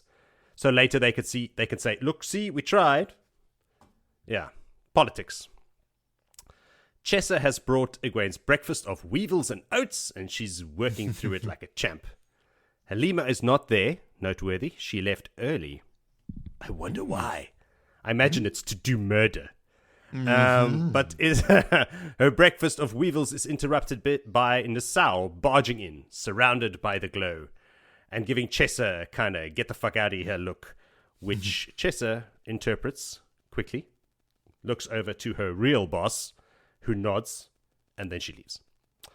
Good old Chiron, Chessa, Bella, you know, these are like the real heroes of the story. Nerim, Lopen. Oh, Nerim, he's my man. My lord's leg is not a side of beef. Thank you, my lord, for educating me. Chiron Stang is dead. I pronounce it Chiron. Her head was wrenched around 360. 7 sisters already tested for resonance, and it was done with Sidene. told you she went to do murder. Her warder is drugged, so he doesn't go off on a killing spree. And everyone in camp is now super nervous. This is the second murder now, done with Saidin. So this is a setback for Egwene. I'm sorry, but at Someone this said point something? in time, there should be an old lady that pops up and says something is murderous over here, because every time Halima disappears from doing head rubs, there's murder or missing people. I mean, come on. Yeah, come on, put 2 and 2 together. There's like 100,000 people at the camp. I It hear should the be this typewriter. one person. And that Monday night murder. Those two Murder times. She Wrote. Jessica... What? Fletcher. Jessica Fletcher. Is that it? That sounds familiar, yeah. All right. I knew the first name. We're on a first name basis. That's why. We're like this. Go back years. So, anyway, setback for Egwene. As she was counting on Chiron for her Quendiar abilities. Next best in line is Bode. Uh-oh. But Egwene's hesitant to call on her as she's still a novice, and, she's a friend from the before times, when things were simple. First, it was Anaya, and now Chiron. Both were blue, but other than that, they can't see any other connection. Nassau can only assume that they may have had mutual acquaintances. You're onto something, girl. Keep going. And that is exactly what Egwene orders her to do. Keep the investigation into Anaya's death going and add Karen to the mix now. Double the amount of work, but there's some connection. There must be. That's what Jessica taught us. She tells Egwene there are now more and more sisters walking around holding the power when Egwene asks, and she reluctantly releases the source and leaves. She's like, all right, I'll chill out a bit. Today is a big day. Egwene thinks that she cannot do anything different. She cannot draw attention to herself. She must continue her routine. So she heads out to walk through the camp to her study. Any other day, a normal Monday. She sees 3 out of 4 Aes Sedai surrounded by the glow as they walk around the camp, followed closely by their warders, if they have them. Tensions are high in the camp. She gets to her tent, and her first visitor is Theodrin. She's a Remanda crony, if you will recall, and was sent to organize a meeting with her. Crony, spy, Yes. Remanda thinks Egwene. she's a crone. Yes, for Egwene. Yes. But she's part of the Remanda group. Yes, she's been set to spy on Remanda for Egwene. Exactly. So Egwene tells her, Remanda is welcome to come and visit anytime she wants. I am in my office all day. My door is open. Tent flap, if you will.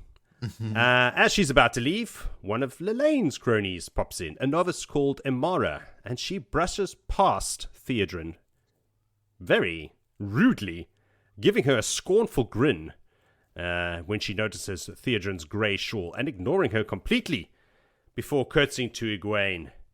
And as, Egwene's not having this shit today or any day, and rips into this novice like a stoner into a bag of Doritos. Who the fuck do you think you are? She is free. This is an Aes Sedai. You will show her proper respect.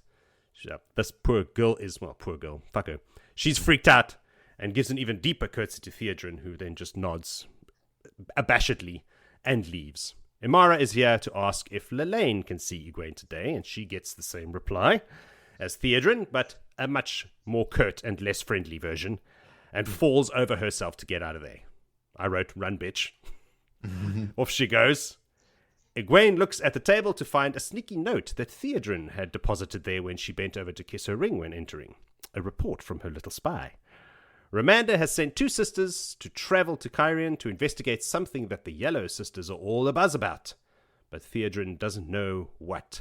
Nynaeve was mentioned, so we can assume that it's the Gentling has been healed, because that's her thing, I imagine, and Stilling along with it. The whole connection of those issues. Stilling was healed in Saladar, right? Like amongst all the Aes Sedai, like they all ran over. No, that was the Gentling. That's the Gentling. That's right. That's right. So, and it's not, and Egwene, Nynaeve didn't come up with the healing of Stilling. That was your man, the Asherman. what's his name? Dharma Flynn. Flynn came up with the healing of stilling. Yeah. Hang on. Yes. Dharma Flynn did not heal Swan and Leanne. Right? Because if he did, they would have been full strength. That was Nynaeve. Yes, that was Nynaeve. In the he's the one Saladar that camp perfected it. around all the other Aes Sedai. Yes. Yeah, so it is all Nynaeve's thing. It has to be with her. They don't know about Dharma Flynn then. Okay. Yeah. Flynn healed the stilling of the sisters that were stilled at Dumai's wells. Well Correct. Away from these guys. So I was wondering, like, what is Romanda trying to figure out from Kyrian? That's what I'm thinking. But Nynaeve is there now, right? That's where they are. That's where the warders were practicing. They don't know that. Nynaeve is traveling around with Rand and Cadsuane and stuff, like, they're in but Tyr. a whole they're bunch on an of estate Aes in Sedai. Tyr. Oh, that's where they are. But a whole bunch of Aes Sedai have now arrived in Kyrian. They're coming and going as they please. There have been Aes Sedai in Kyrian for ages, since Rand was attacked. When Cadsuane arrived there and stuff, like, she brought some Aes Sedai. Rand had taken Aes Sedai from Duma as well to Kyrian. Like, there are Aes Sedai in Kyrian and were. So Aes before it Sedai even got that there. were in all these places have now arrived in Kyrian and spread the news. News is spreading, I imagine. This was a while back. So it just happens to be that the news is coming from Kyrian because someone went there who knew, is what I'm assuming. Remember, this information is coming from Theodrin, who's spying and hearing bits and bobs and trying to put it all together. So Yeah. it's not very reliable. What I'm trying to figure out is, like, what would have prompted Romanda to send Aes Sedai to Kyrian that's got anything to do with Nynaeve that they didn't already know about when Nynaeve was there, right? Unless it is that they found out specifically that the sisters that were healed from stilling in Kyrian were healed to full strength, which didn't have anything to do with Nynaeve, but Nynaeve is the only one they know that can heal stilling, so they wanted to maybe talk to Nynaeve about how did this come to be and how is this different from what happened to Swan and Leanne, who are considerably weaker than they were when they were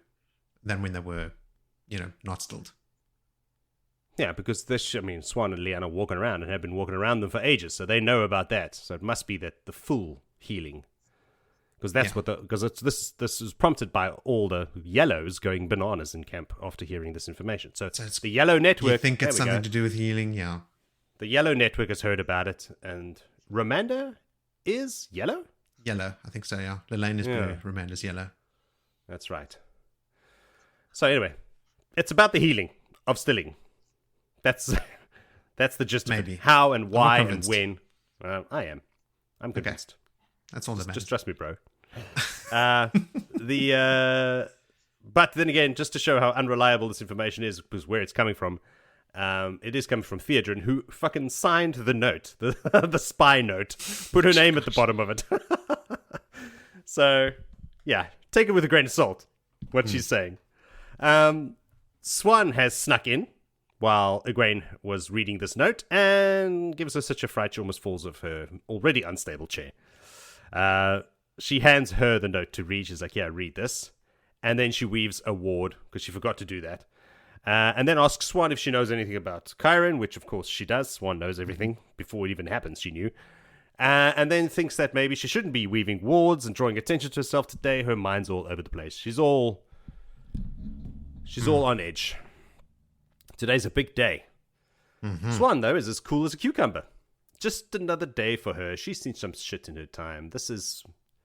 She's at DEFCON, I don't know, 2? Yellow alert, if anything. Egwene wants Beige to know... alert. Beige alert, yeah. An off-white. Egwene also wants to know if she's made the changes. Very skeptical and secretive. But no need until they have the boats. So there's talk about changes and boats. And today's a big day. If you haven't read this before, you're like, ooh, what's going on today? Some plan is coming to fruition. And the more time Bode knows what she has to do, the more time she has to panic. So they're not going to tell Bode yet what she has to do. So Kyrian dead, Bode has taken her place. Bode doesn't know it yet. It's just after breakfast. Swan is not all calm and collected, though. She's not happy that Phaelane has gone into hiding. Phaelane's gone. And now that Theodrin brought Egwene the note instead of to her. She's like, hey man, there's a chain of command, people. Chain of command. You don't bring it straight to her. FYI, Lelaine discovered Feolaine was spying for Egwene and has her confined. She hasn't gone into hiding. Yeah. It's more of a forced hiding. Yeah. Egwene brings up Imara's sneering at Theodrin, which Swan dismisses. She's got bigger problems to deal with. But Egwene's concern is that the accepted don't believe that Theodrin is not an Aes Sedai. I'm trying to keep track of all these names. Real Aes Sedai, because she hasn't sworn on the Oath Rod. What does that say about Egwene, who has not also, So she's not worried about the accepted, because they already fear her. She is legendary amongst the novices and accepted. Yeah. But she's worried about the Aes Sedai, especially the sitters, not taking her seriously. And Swan's like, listen, everybody's terrified of you. Don't worry about it.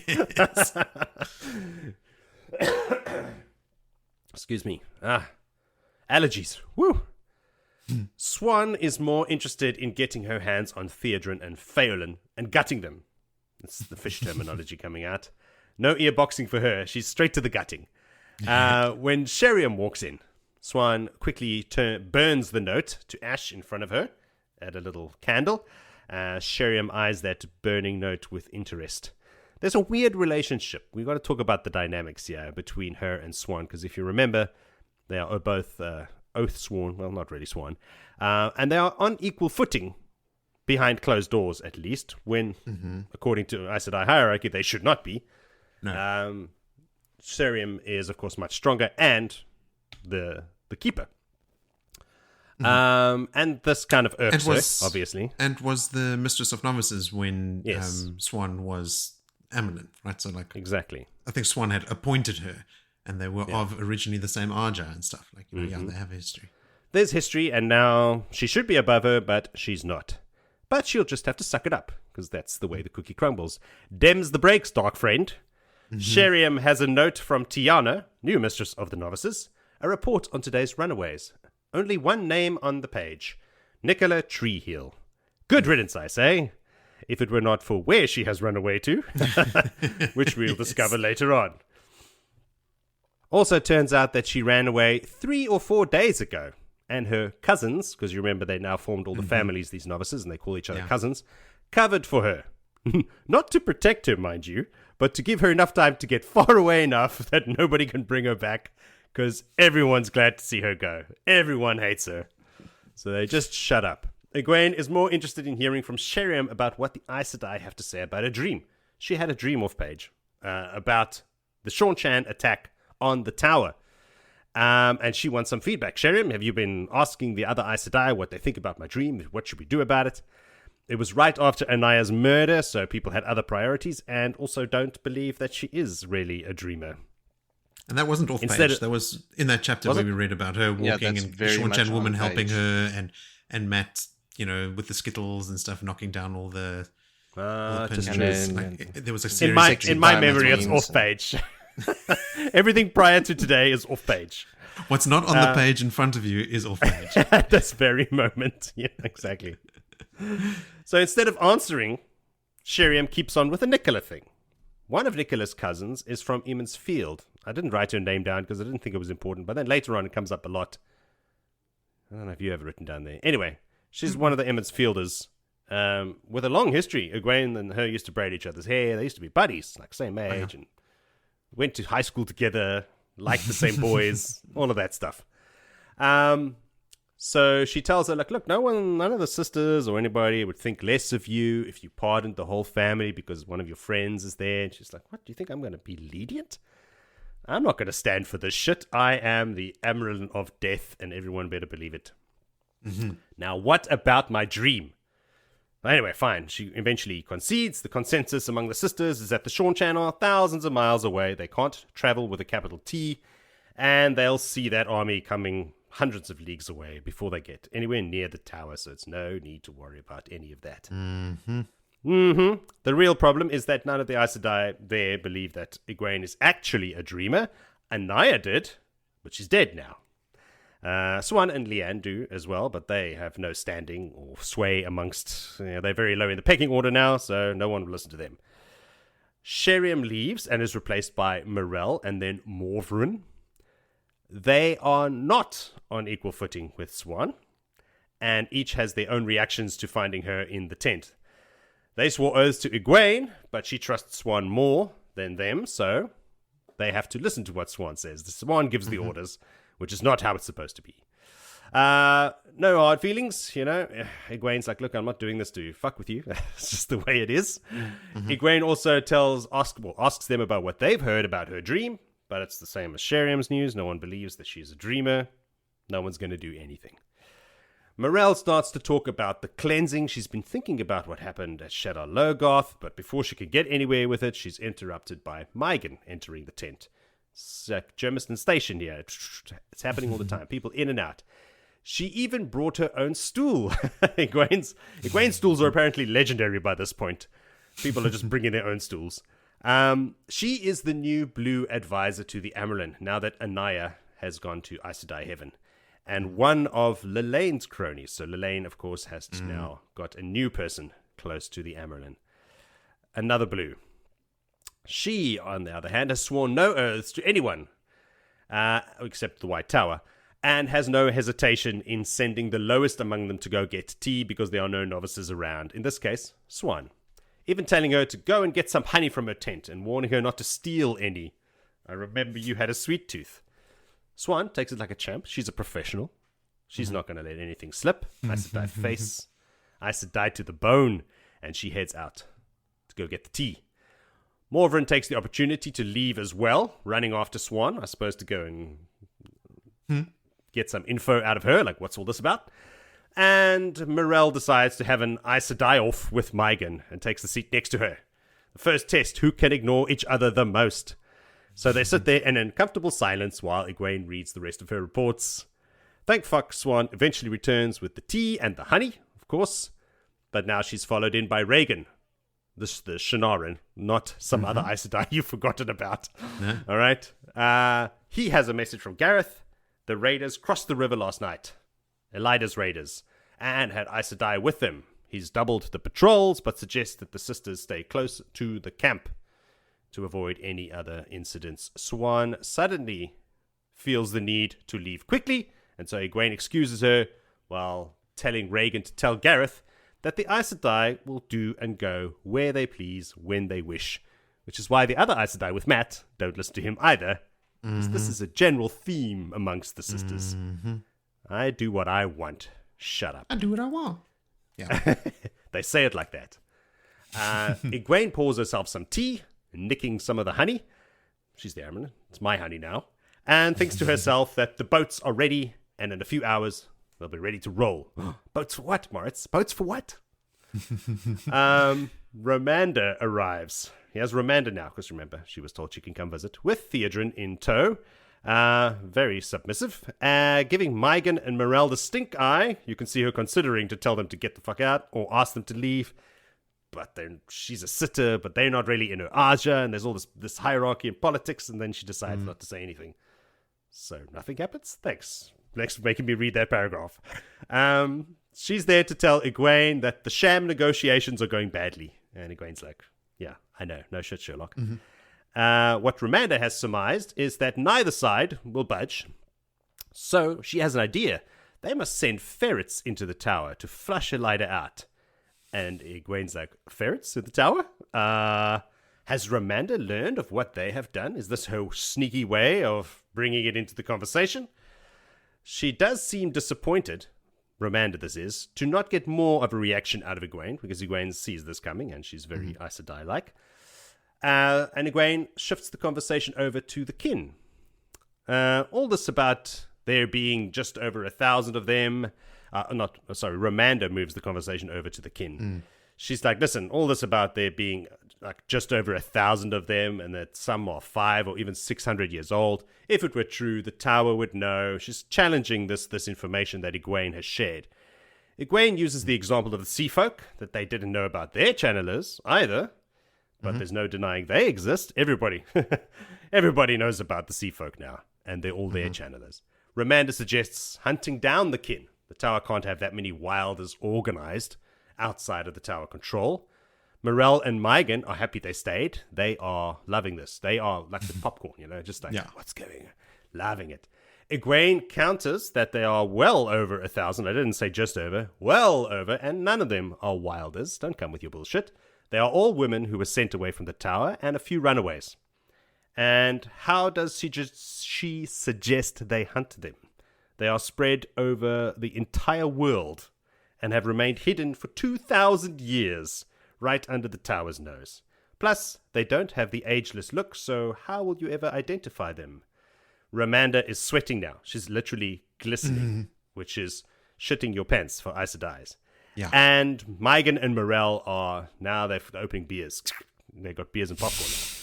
Ramanda insists that, listen, that can't be true, because if they channel, they will eventually achieve the ageless look, and bingo, Egwene has her opening. Played it very well, my girl. The only difference is that she can see between us and them, is they left the tower before they could swear on the oath rod. Dum dum dum. There, she said it. Ramanda takes it as Egwene's suggestion that they abandon the oaths, but she sets it straight, like, no, the oaths are what make us Aes Sedai. I'm going to do it as soon as I can, etc., etc. But she lays out her idea to let the sisters retire into the kin and therefore tie them to the tower. No need to go hunt them. And they can unbind them with the oath rod. What the oath rod can do is bind and unbind. Mygan falls off her chair, spills her beer. It's quite embarrassing for her. Ramanda Popcorn puts down popcorn. It's like chicken jockey all over again. Ramanda puts down her teacup and gets ready to leave in silence. She's pissed. She is not liking this plan. She's dreamed her whole life of being Aes Sedai. She's lived in Aes Sedai. She will die in Aes Sedai. And this plan is shit, and she will not stand for it, and so she leaves in protest. Morel just double checks to make sure that she understood what Egwene is suggesting. Egwene will lay out the facts, of course, to everyone, but the Hall will decide. I can't take a unilateral decision. We'll put it before the Hall, and we'll vote on whether or not Aes Sedai should retire into the kin.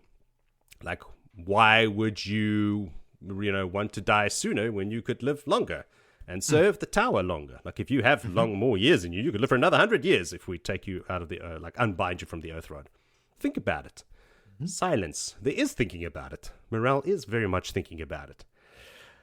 So, Egwene gets back to her reports. There's a stalemate at the Stone of Tyr. There's things happening at the Stone of Tyr still. But before she can read more, Lelaine arrives.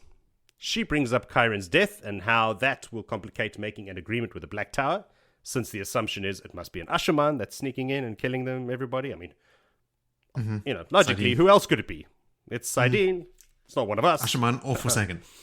Yeah. That's But too scary to think about. Yeah. They don't Or like Rand. that. That's it. Ashaman, Or Rand, Forsaken. Those are the three. Yeah.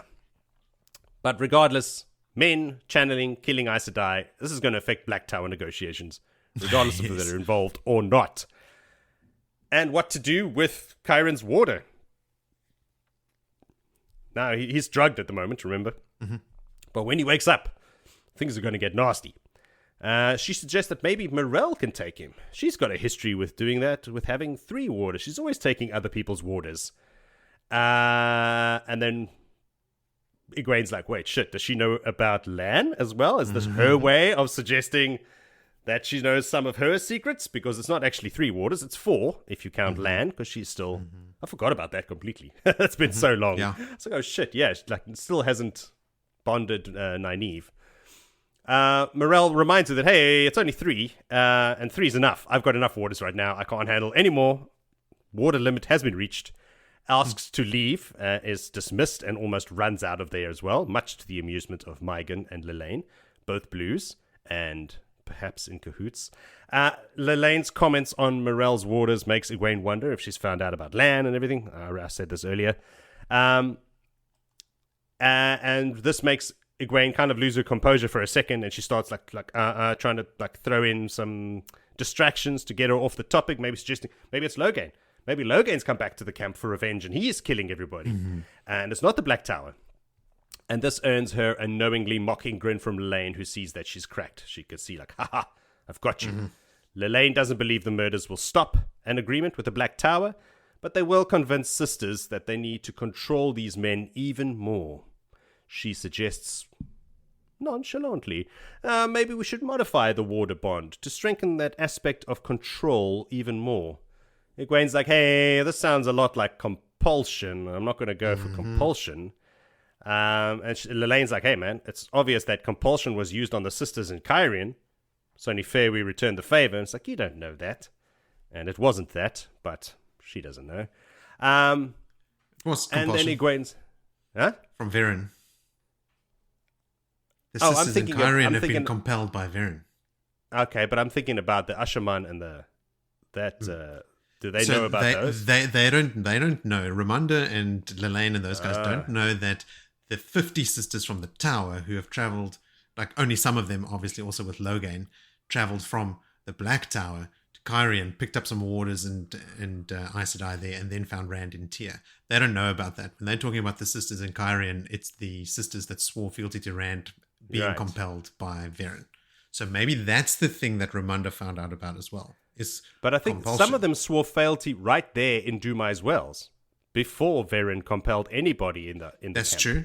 That's true. So that Varen, might Varen just assume all of those people must have been compelled.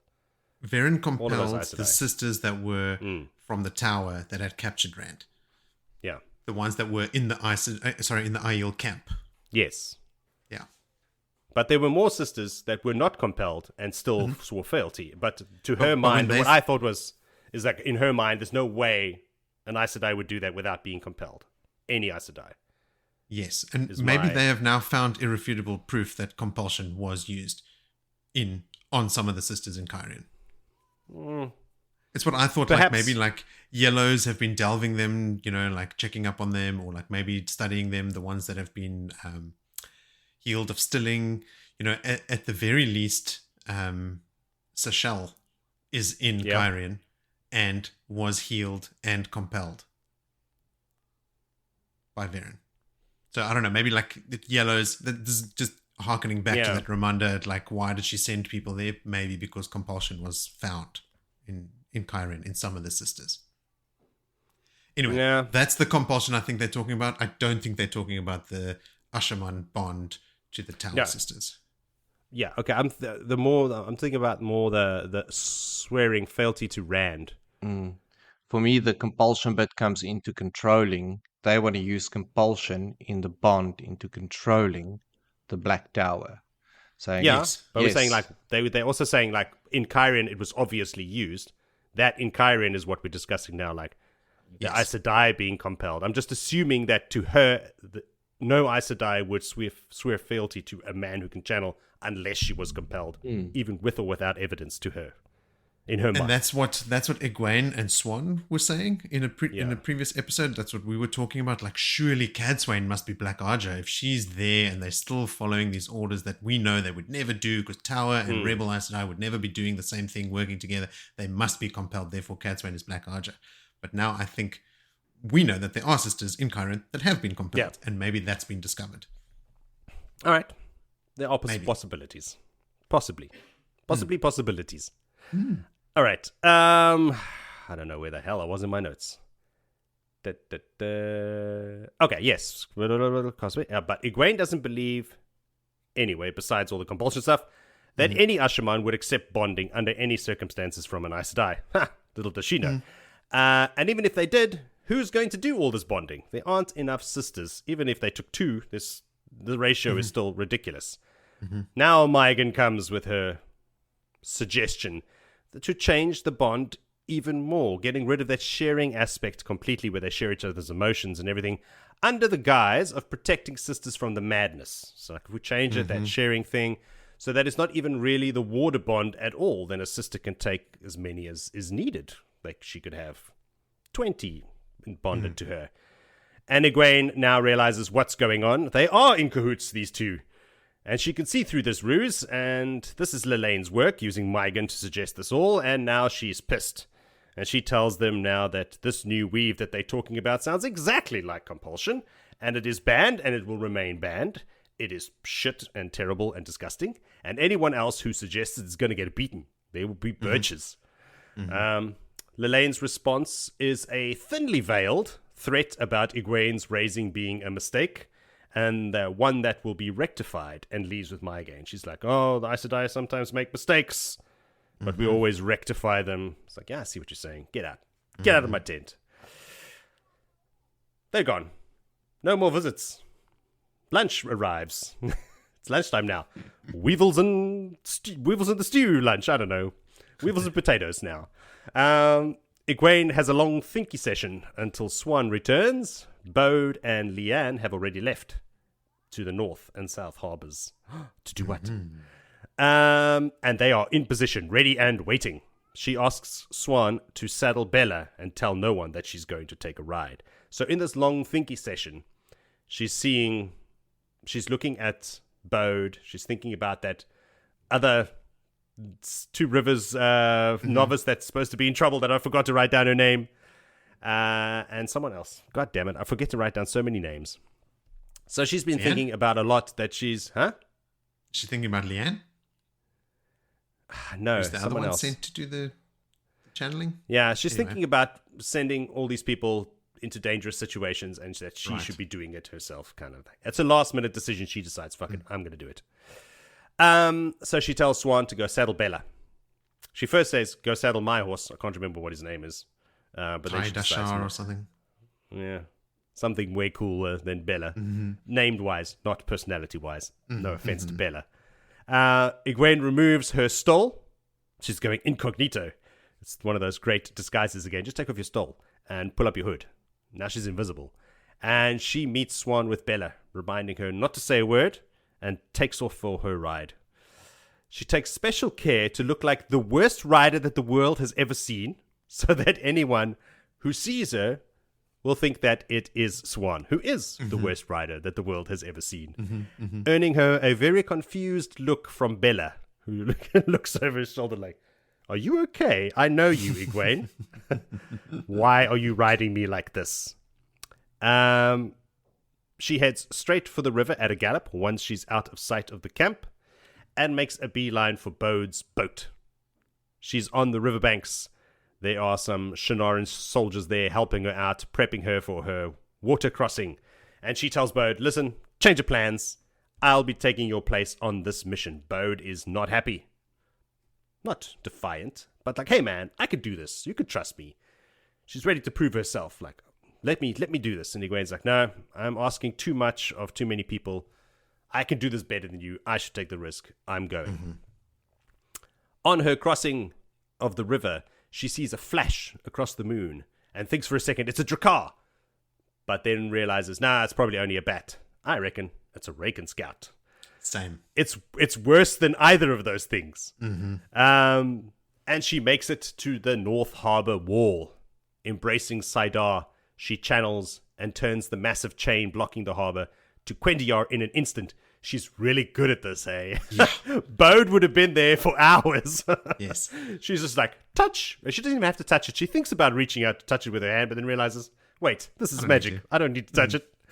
I can just think it and it'll happen.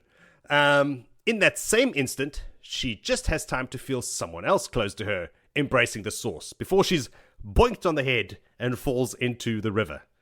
She comes to after being fished out of the water to hear faint voices excitedly saying, do you know who this is? Someone else is going, jackpot.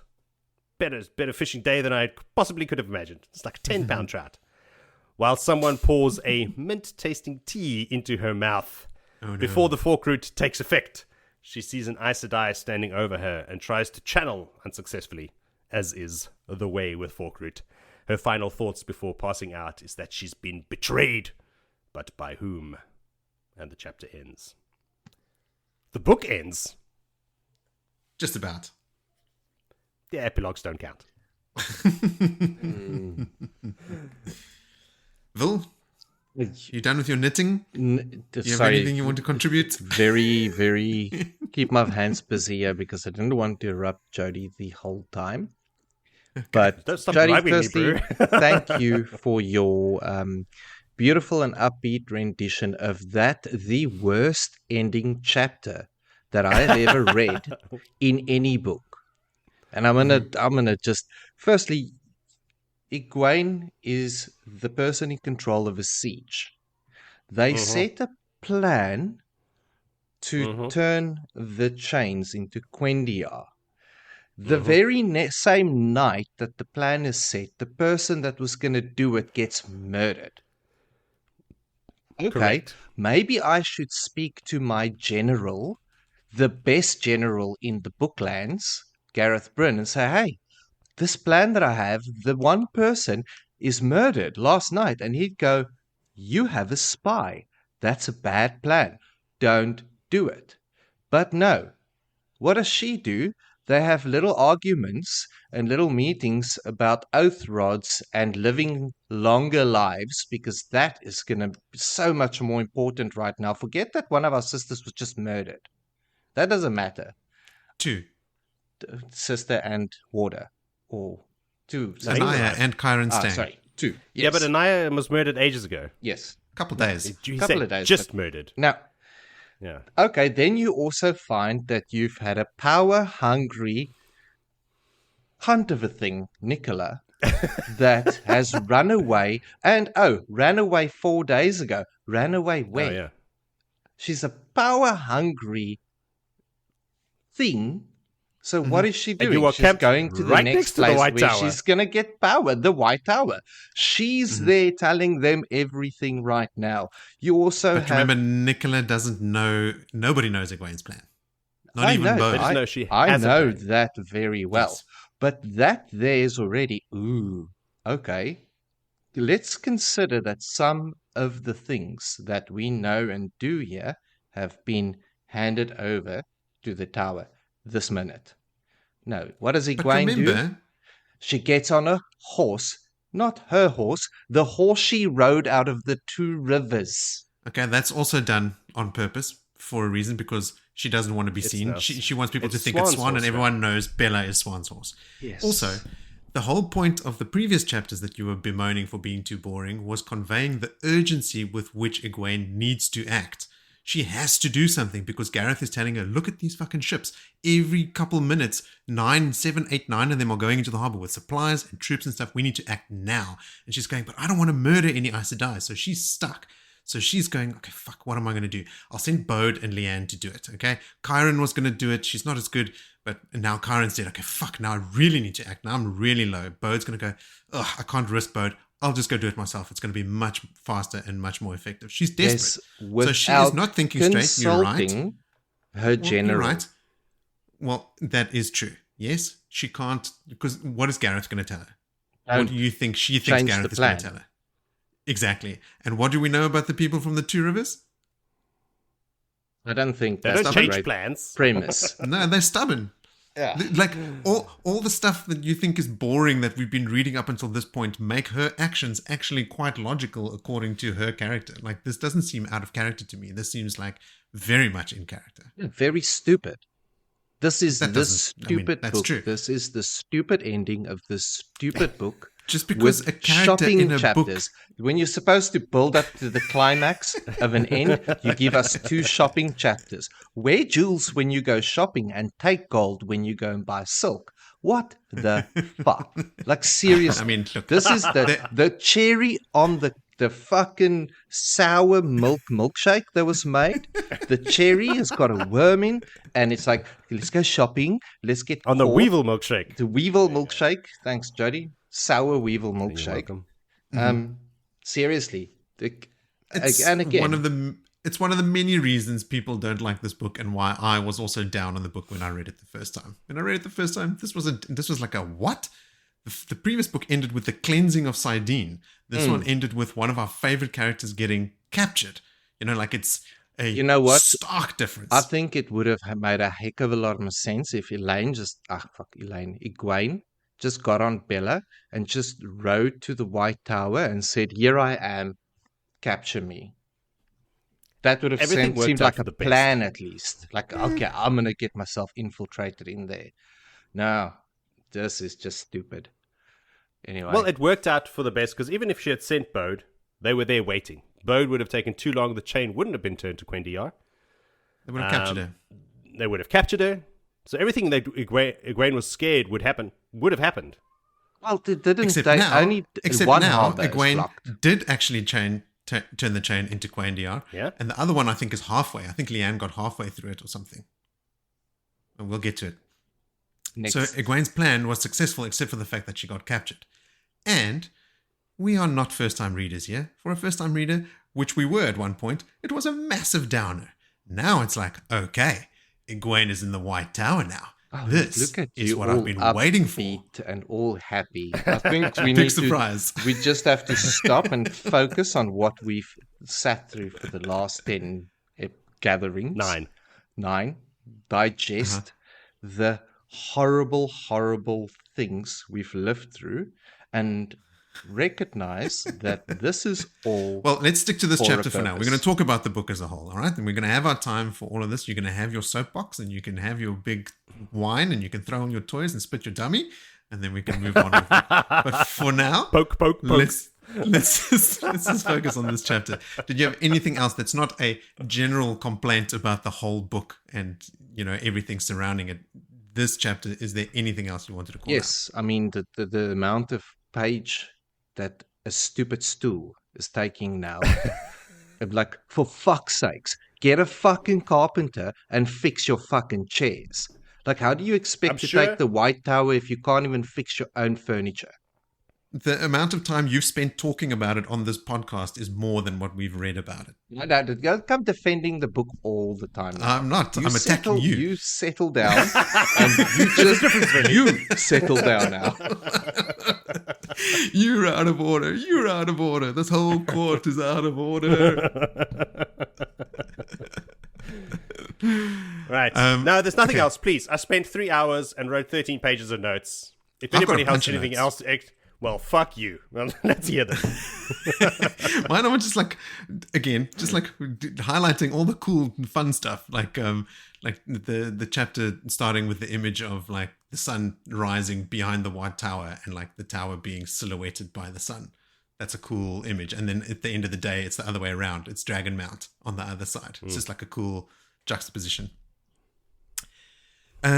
My second note here is just that knowing what Egwene's plan is makes all this setup that much better. Like, I enjoy seeing Egwene sitting there. She's a bit distracted, like she's paying attention to the stuff that's going on around her. But in the meantime, she's thinking like, tonight we are enacting this bold, crazy plan that nobody really knows about. And at this point, she doesn't even really think that she's going to go do it, right? So like, it's only later where she makes a snap decision to go do it. So for me, I'm, you know, again, not a first-time reader. I know where this sits in the whole story. So I'm super excited when I'm reading this. I'm like, okay, this is not, you know, balefire being thrown about Shadow Logoth or anything, but like, it's about to happen. Like, Egwene is about to set foot into the tower where her real moment to shine really comes to the forefront. Then I had a bunch of other questions that we've already spoken about, so I'll nix all of that. Reagan, do you guys remember the first time we read about Reagan? Can't remember now. The Eye of the World. Oh, really? He is the guy that greets Lan and the rest of the party as they arrive in Faldara. He's That's at the right. gate. This is true. Should we just call him Ronald from now on? No. Yes. I cannot keep 'cause up we- with all 'cause the we like names this that one. you give characters because I cannot have a characterless name and a Jody list name for these people. Billy's already struggling to keep And track then of first names and last Billy names. to mispronounce it as well. It's like so many versions. It was cool, like seeing how Reagan conducts himself around Egwene as well, because he knows Egwene from back then. Yeah. You know, she was just a little girl from Eamon's Field when she arrived there, like, you know, bright-eyed, wide-eyed, like, oh, fuck, big city, Faldara. But here, he's like super respectful. He doesn't push back. He knows how to conduct himself, which is cool to see that the Shannarans and the Brian now know how to treat our favorite. I'm gesturing at the screen as if everyone can see, but our favorite Amelin Seat. Egwene notes that she was younger than Bode is now when she was set to hunt the Black Argers. So even though she's trying to protect Bode from this like dangerous mission, she was even younger when Swan asked them to hunt the Black Arger, which is pretty intense. Interestingly, the sitters have taken over the talks, and Björnen, who was all gung-ho about starting the negotiations, has been relegated to like fetching tea and stuff. Like, she's not even really participating anymore. When they talk about the, like, maybe we should send in some ferrets, Morel almost does like a spit take, like she almost chokes on her tea or something, because she's one of the original Salidar 6, that did send ferrets into the tower, so that's already happened. More cool imagery, the soft glow around the city, like so all the lights are on in Tarvalon at night, and the glow that Egwene sees around it makes it look like the city of Tarvalon has embraced the source, like it's channeling, which is cool. And then I had a note about not a Drakkar, but maybe a Raken. Right, so who betrayed Egwene? We know it was Nicola, right? There was some dispute within the fandom for quite a long time about like whether it could be Nicola, because Nicola would not be privy to what the plans are. But I think Nicola knew that there was something going to be happening with the harbor. I think Brandon Sanderson said in an interview at some point that it was Nicola that gave her up. She does have a bit of a redemption arc as well when she realizes that Egwene's been captured. She's sorry about it. She tries to help Egwene in the tower. Does she? Later on. Yeah, she does. Ah, damn. Too little, too late. Her. Okay, cool. So should we quickly do the epilogue and then move on, and then we can let Willie just get it all out of his system? He's chomping at the bit. Let's go. Champing at the bit. You're chomping. You're a horse. Horse's champ. Chomping at his bib. Champing at my bib. All right, so the epilogue is called An Answer. Which answer? Let me answer that one. Seems like Rand gets an answer from the Seanchan. He's staring out the window, pining for spring, thinking about how all his wounds hurt. Lewis pipes up and says that sometimes pain is the only thing letting you know that you're alive. Then Bashir arrives, dressed to the nines in his formal attire with his little general baton tucked into his belt. The Seanchan have agreed to meet with the Dragon Reborn, and Rand asks if it's a meeting with this High Lady Suroth, but Bashir shakes his head and he says no. They want the Dragon Reborn to meet the daughter of the 9 moons, who we know is MIA. Yes. And so ends Book 10 of The Wheel of Time. Yo, thanks, Morris, for biting the bullet and doing that extensive... It's the cross-eyed bear. I'm such a martyr, I know. So much work for you. I mean, it could have been worse. It could have been a lot easier, I want to say. You could have done some shopping chapters, but you did the epilogue. That's what Rand was thinking about at the window. Pining for the fjords, was he? Yes. Out the window. All right, so now, just in these last little chapters, did you guys have any favorite moments? Yeah. Mm-hmm. Do you share? Mine's from your chapter, Willie. Do we have the same favorite moment? Probably. Yours was shopping, right? Well, we know Willie's was the shopping. No, mine is very little to do with the shopping. My favorite moment is when Rena copped 2 arrows in the back. The way the trade. It was my favorite moment as well. And mine. We've got the trifecta.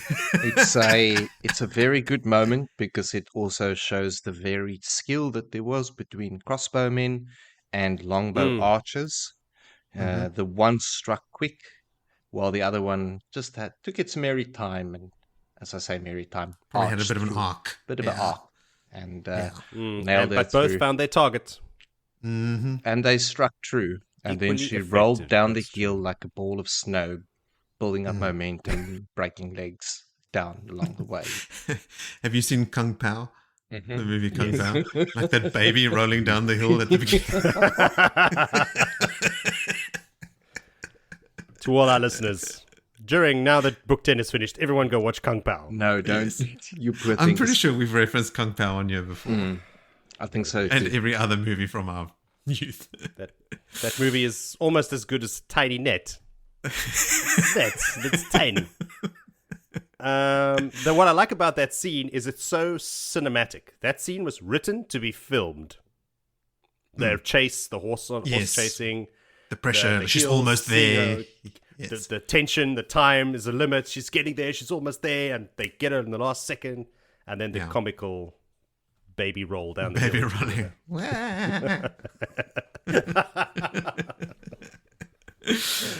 Kaploosh. I had some some honorable mentions, which were just the two scenes in which first Egwene confronts Romanda about the Oath Rod and what it can do. And when they say, how would you possibly, how can you can't speak on behalf of all the Aes Sedai? She's like, I've laid out all the facts. Any decision will be for the Hall. And she's just like calm in that delivery. And the same thing with Lelaine and the thing about compulsion. When she says no, the quote from the book is, there was no need to make her voice cold.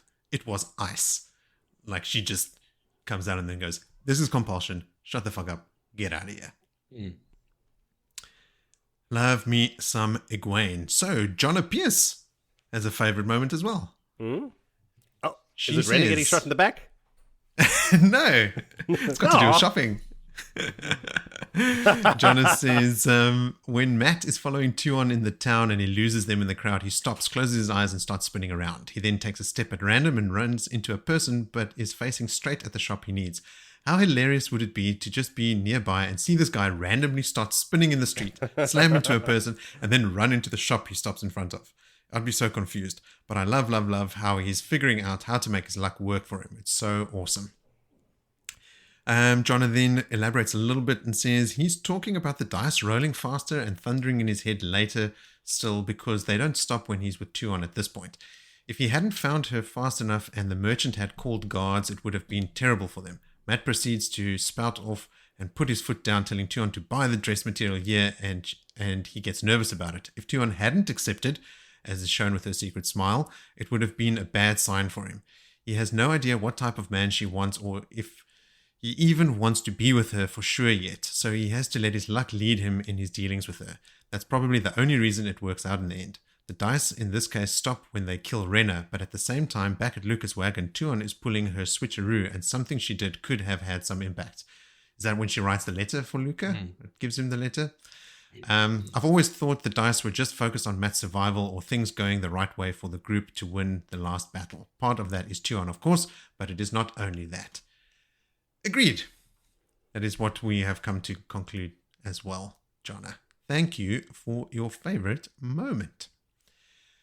Okay, so with that, we finished our chapter-by-chapter coverage of Crossroads of Twilight, and it's time to pay the piper. As you know by now, I like to rattle off the major events of the book, so it's all nice and fresh in our memories for the discussion immediately after. So we'll pick a favorite moment from the book as well at the end. So Joe, keep your listening ears open. 100%. Already planning. All right, Willie, I don't know. Maybe you need to go lie down for a second because I'm going to quickly recap this whole book. You're going to recap every single shopping experience and... Yes, in excruciating detail. Okay, yes. I'm ready. Okay. Right, so previously in Crossroads of Twilight, we finally meet Rodel Iturralde, one of the 4 surviving great captains. He's hatching a plan to drive off the Seanchan invaders, but it will take the cooperation of the Dragonsworn across Aradoman, the Almuth Plain, and Tarabon. We have a brief and our only sighting of the White Cloaks under Volda and Asunawa camped in the wilderness being dumb. We see Logain set off to find Rand through the eyes of Gabrel. We check in with the Black Archer hunters in the tower. We get an update on Tana Fear, Catherine Elrodin, Gawain, and the younglings in the town of Dorlin. Bashir sums up the Caemlyn siege, and his wife gets attacked in an attempt to steal the seal he's keeping safe. In Kyrian, Loyal and Calden return after sealing most of the gateways, and Dobrain is almost killed in another attempt to steal the seal that he's keeping for Rand. Van and Lucas show sets off from Ibudar, and Matt and Egwene figure out who's in charge. Matt is also trying to figure out Tuon, and hears that Tylan has been killed. Furik Karedia hears about someone posing as Tuon, and he sets off on his quest to find her. Perrin is tracking the Shrido and finds out Cyanid, Masurian, and Nura have been visiting Massima's camp. Perrin's camp is circled by a huge pack of Darkhounds, and Berelain finds out Massima is working with Suroth. The scouts find the Shrido camped around a walled town called Malden, and Perrin and his crew scope it out, and the Aes Sedai feel the cleansing of Saidin. Fail is still Gashane and contemplating escape, but not before Roland helps her out of a tricky situation a couple times. Elaine is pregnant and courting the royal houses of Andor to stake her claim to the throne. Even though Caemlyn is under siege, she can move about freely and feed the city using gateways. She and Avienda feel the cleansing of Saidin for a whole day. The seafolk in Caemlyn need to leave to pick a new mistress of the ships, and Elaine strikes a new bargain with them to leave some windfinders behind to manage the gateways for securing food.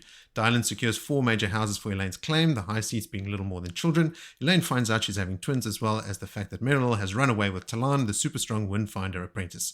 Elenia Sarand and Nyan Aron are firmly within Ramilla's grip. David Hanlon is taking orders from Millie Skane, but sharing information with Thalian Boda. Hanlon trusts neither.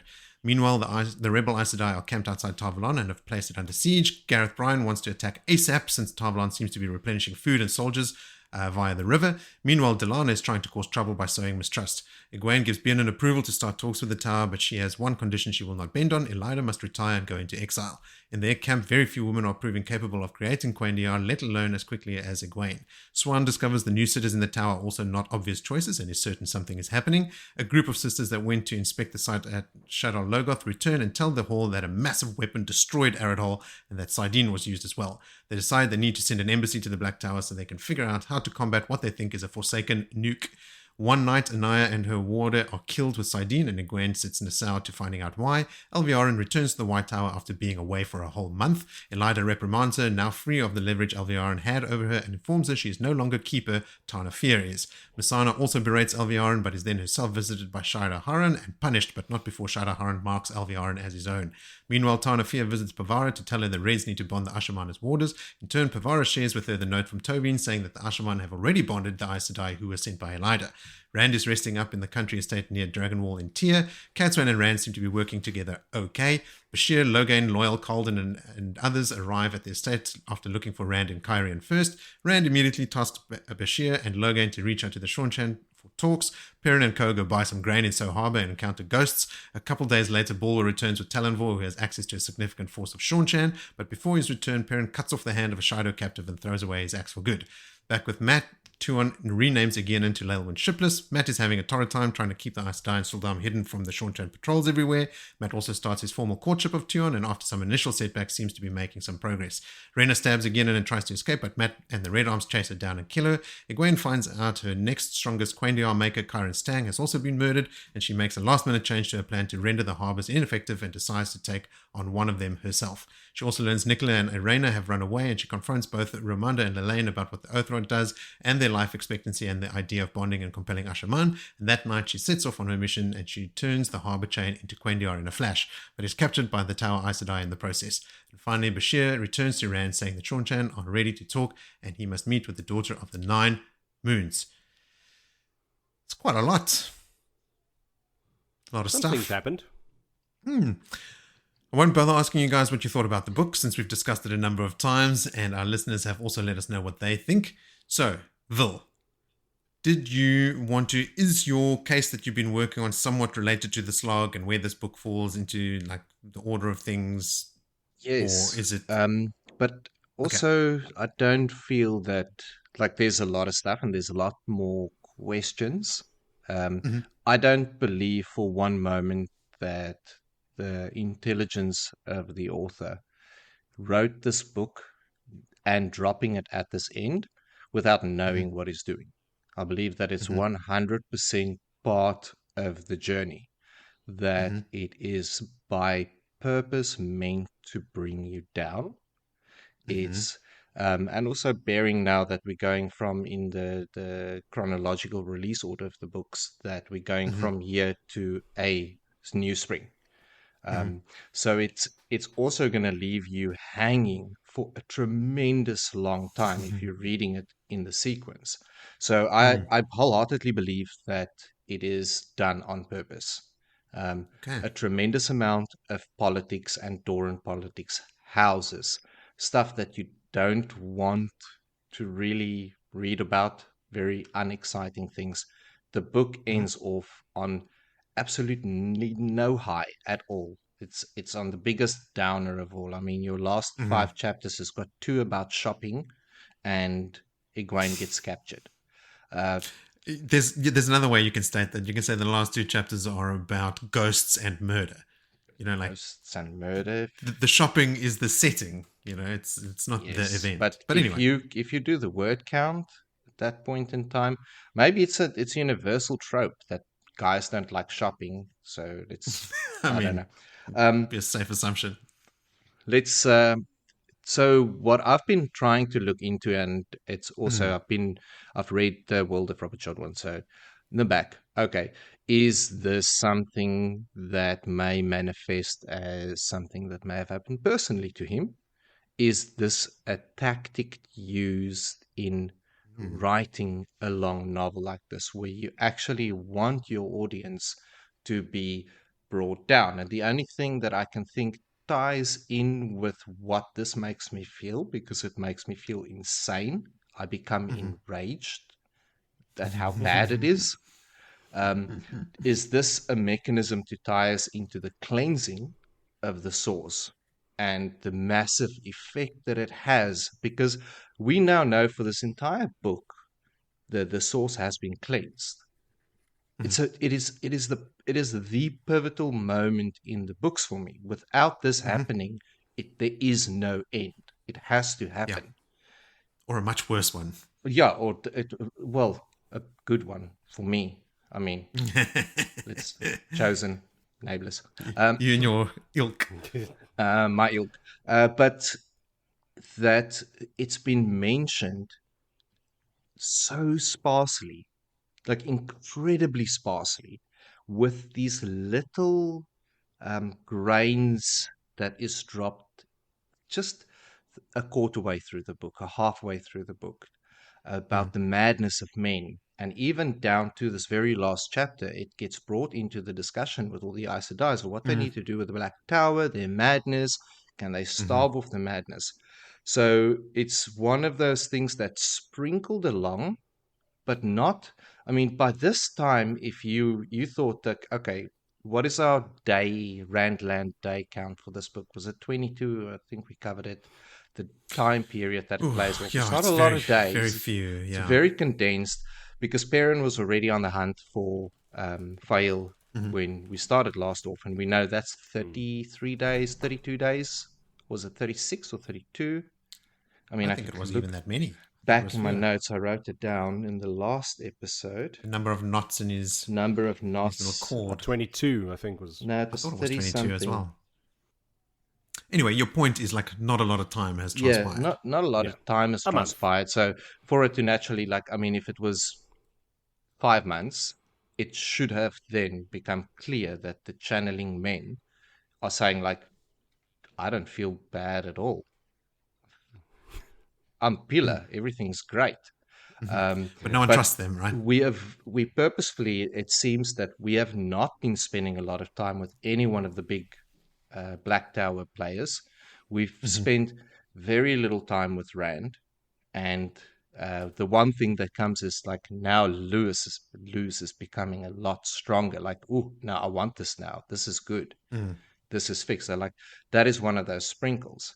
So for me, is I thought maybe we'll get to the end of this book and we'll actually be in a discussion point of the cleansing, but we're going to now have this massive break of New Spring, and then we get to it at the next book, question mark. I don't think there's going to be a big discussion, Vil. I think you're waiting for something that's not going to happen. If anything, the characters in this book have been shown to us to be extremely stubborn and bought into their previously held prejudices and are very hard to sway, even when faced with fact. Logain himself doesn't believe that Rand did it.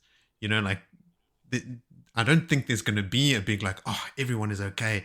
Everyone believes. Like every single female channeler and everybody else in the world that is not an Ashaman that can't sense Saidin is now going to believe, don't worry, all the men are fine. Like for generations, for literally thousands of years, they've all been brought up to think a certain way. I don't think there's going to be a moment of enlightenment where everyone believes that. Maybe random characters, but certainly not as a whole. It's going to be interesting.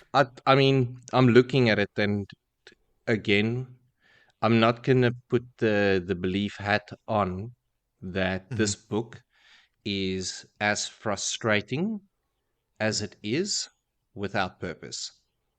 Not from a writer that achieved what he has achieved and built a world to this degree. And maybe there's arguments that can be made and said, whoa, maybe he started writing. And Jody, you hit the nail on the head in your last chapter, saying this scene was written for a movie, for filming. Filming. Maybe RJ went off on a path thinking, shit, I need to build my scenes and my world so elaborate now because they're going to make a film out of this. I mean, I really have gone into many modes of why. There must be a reason it's so shit. Be a reason. And it could purely be that it is shit. Like, it can purely be that it's just That an is one of the options. uninspired period of time. The 90s wasn't fucking exciting. So, like, it just fizzled through. We didn't have any of the exciting shit we're living through in the 2000s and in the 2020s. And yeah. Look, I mean, over a series of 14 books, Vil, like, I think what you're saying makes sense, right? Like, you can't be redlining the action and excitement and the joy for 14 books, right? Like, the sort of the three act structure is still in play here, right? Like all the setup in the early books, and then like where things go really bad, like Rand's deteriorating state and stuff. We have to get really, really low before that final push in the last act, where everything comes to a resolution, for that to have even more of a bang. So I mean, quite probably he's like purposefully slowing down the pace for a little while now. The last couple books have been slow. What you get used to in the first 5 books is kind of a build-up and a climatic ending, where it's kind of like, okay, wow, this was great. I mean, case in point, Dumai's Wells. Yeah, end boss has been reached. Everyone's leveled up. Crystal swords. There's all kind of cool shit that's been added to the inventory, and we've done a lot of cool things. But in the bigger picture, like now we're talking about heading towards Tamrangaidon. That this is the pinnacle that we're heading towards. We pass these individual struggles. Rand is proclaimed to the Dragon Reborn. He's in the seat. He's running that race now. Most of the lands are said either in total war with him or totally with him. So it's about, right, we got to get them on board, because at the end of the day, that's going to happen. So we got to get to this point where we're not going to have a book that ends the way we want it to. And I think we've already established this 3 books back. Like now we're going into a bigger picture. But I still believe that the trend through the slog is, it's more sort of setting the bigger picture. And I think us doing it the way we're doing it, I'm hoping that we go through New Spring, and then we go into, what is our next book, Knife of Dreams? I believe so. Yes. Yeah. Then in that we go like, and I'm hoping I have a like that moment, in a eureka moment. It's like, this makes sense to me now. And the only reason I feel that I will get to that is by constantly saying, why? Why am I suffering so much through this at the moment? Sure, Phil. I'm so sorry for you that you suffered so much in this book. That was just not my experience at all. Are you suggesting that this is his, like, books 8, 9, and 10 are Jordan's Empire Strikes Back? Yes. You know, Egwene getting captured is Han Solo in Carbonite. I mean, it even started with the Ashaman fighting in the forest, like a Battle of Endor kind of situation. Ends on a huge downer. So that the next, like, 11, 12, 13, 14 is our... to set it up for a great... Return of the Jedi. Absolutely. I mean, we also know no one at this point in time, and again, right in the end of this book, we are drawn to the letter that Moraine gives. It gets mentioned again. It gets brought up, and then immediately after this, or not immediately, after some time, a new spring comes out, and everyone's like, Moraine? Book just about Lan and Moraine. Okay, this is awesome in itself. Like, I want to read this. I was disappointed, hey? Hey? I was disappointed when New Spring came out instead of a new mainline book, because I wanted to get over that emotional hump, you know, like first time reading, Egwene got captured. That is a massive downer. But yeah, anyway. But we get pointed this whole time. We get reminded of Moraine the whole time. No one knows she's coming back. And then a book about Moraine is coming. There's a book about Moraine. Like all these. She's rad, guys. Remember how rad she is?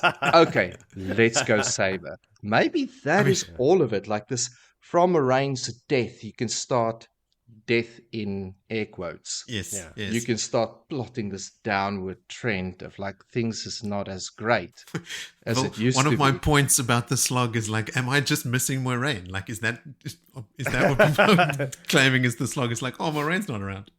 Well, that's another Star Wars. I mean, Obi-Wan dies. After Obi-Wan dies, Empire Strikes Back, everything's downhill after that. And he comes back as a Force ghost. So who knows? Well, Moraine doesn't even come ending. back as a ghost. It's even better. Like, you don't have to have ghosts in it now. I think there's real merit to your idea, right? Like, I think, let's look at the scope of the entire series, right? RJ knew what he was doing, right? Like, Absolutely. And that is brilliant that is writer, my genius story. headspace has got to go from, I know how frustrated I am at this because it's too much of it. Like, Jesus, just do it one book, not 3 books. Like, just one book. Did you not enjoy books 8 and 9 either? I did. Look, I mean, I'm a fan, and I would. Do you clearly, count them as part of the slug? I don't. I think that let's address that. I think the term the slog is a wildly inaccurate description of what's happening here. Amen. It's not. I don't hate reading this. I am frustrated with it.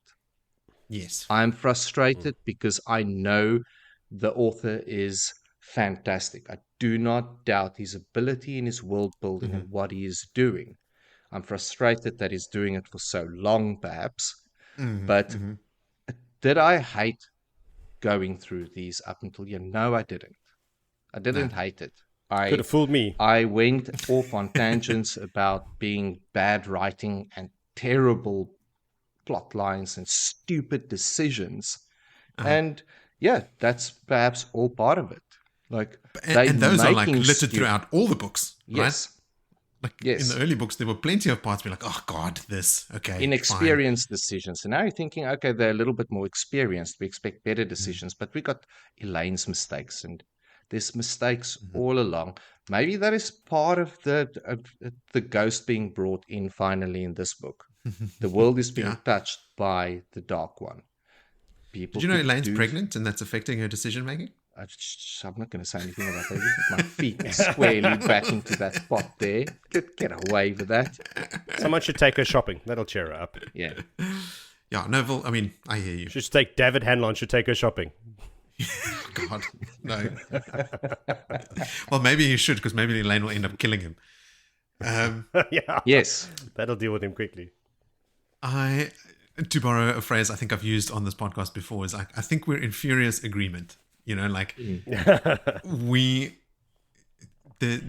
term the slog has become so commonly used in the fandom, right? Like, because people talk about it. Like, I think that everyone experiences exactly the same thing on their first read, right? Like when you get to these parts, like, oh man, I miss the days when Rand was like, you know, fighting with a sword, or like, you know, the girls were doing big things with either the bowl of the wind, I miss or like the cleansing adventure. of Sidene, or fighting, you know, adventure, like sleeping under the stars, you know, like, you know, riding all night, you know, all that sort of stuff it's not that commonplace for our characters now, who are, you know, playing the political game to try and capture the throne of Andor, managing the cities of the Hall and negotiations with the Tower, managing all these like factions that are traveling with Rand that are at odds with each other and trying to keep them out off each other's throats and stuff. Like, that isn't as exciting to read by its very nature. And I can absolutely agree.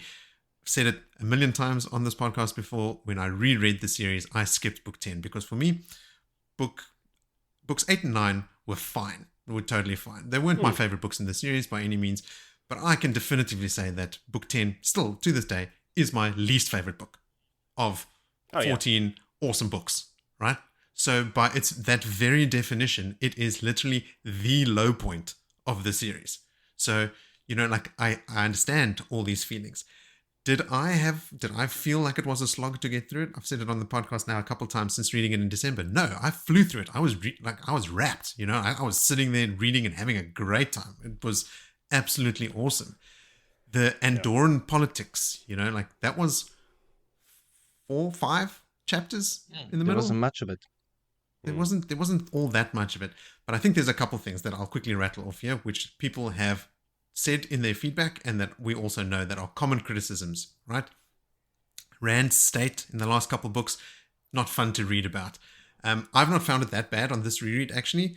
But it's not as dire as I remember, but his physical illness seems worse this time. So his mental state, I actually think is still okay at this point. But the physical illness and killing some of his own men outside of Ibudar with Kalandor and all that stuff in book 8, that was really bad. But he does still achieve a lot of stuff. He has the cool, Ashaman hunting session in Far Madding, the cleansing of Saidin, fighting the Seanchan at Ibudar.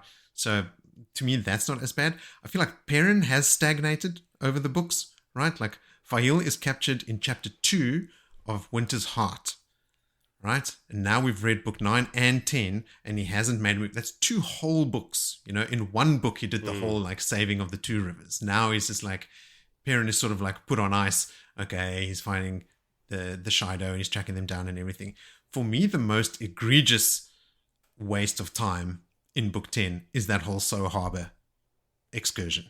I still don't know what the point of that is. The thing we said in the beginning about Perrin going back to the 2 rivers, he's the Lord of the 2 rivers. He has 2 Ashaman that can travel anywhere. Why is he not just going back to his home province, collecting the food and things from his own people that will give it to him gladly to feed his force, and then go back chasing the Shido?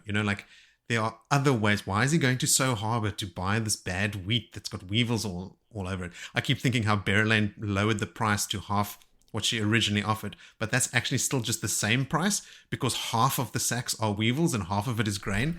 So she's only getting half the grain that she thought she was getting, So that So Harbor part is really rough.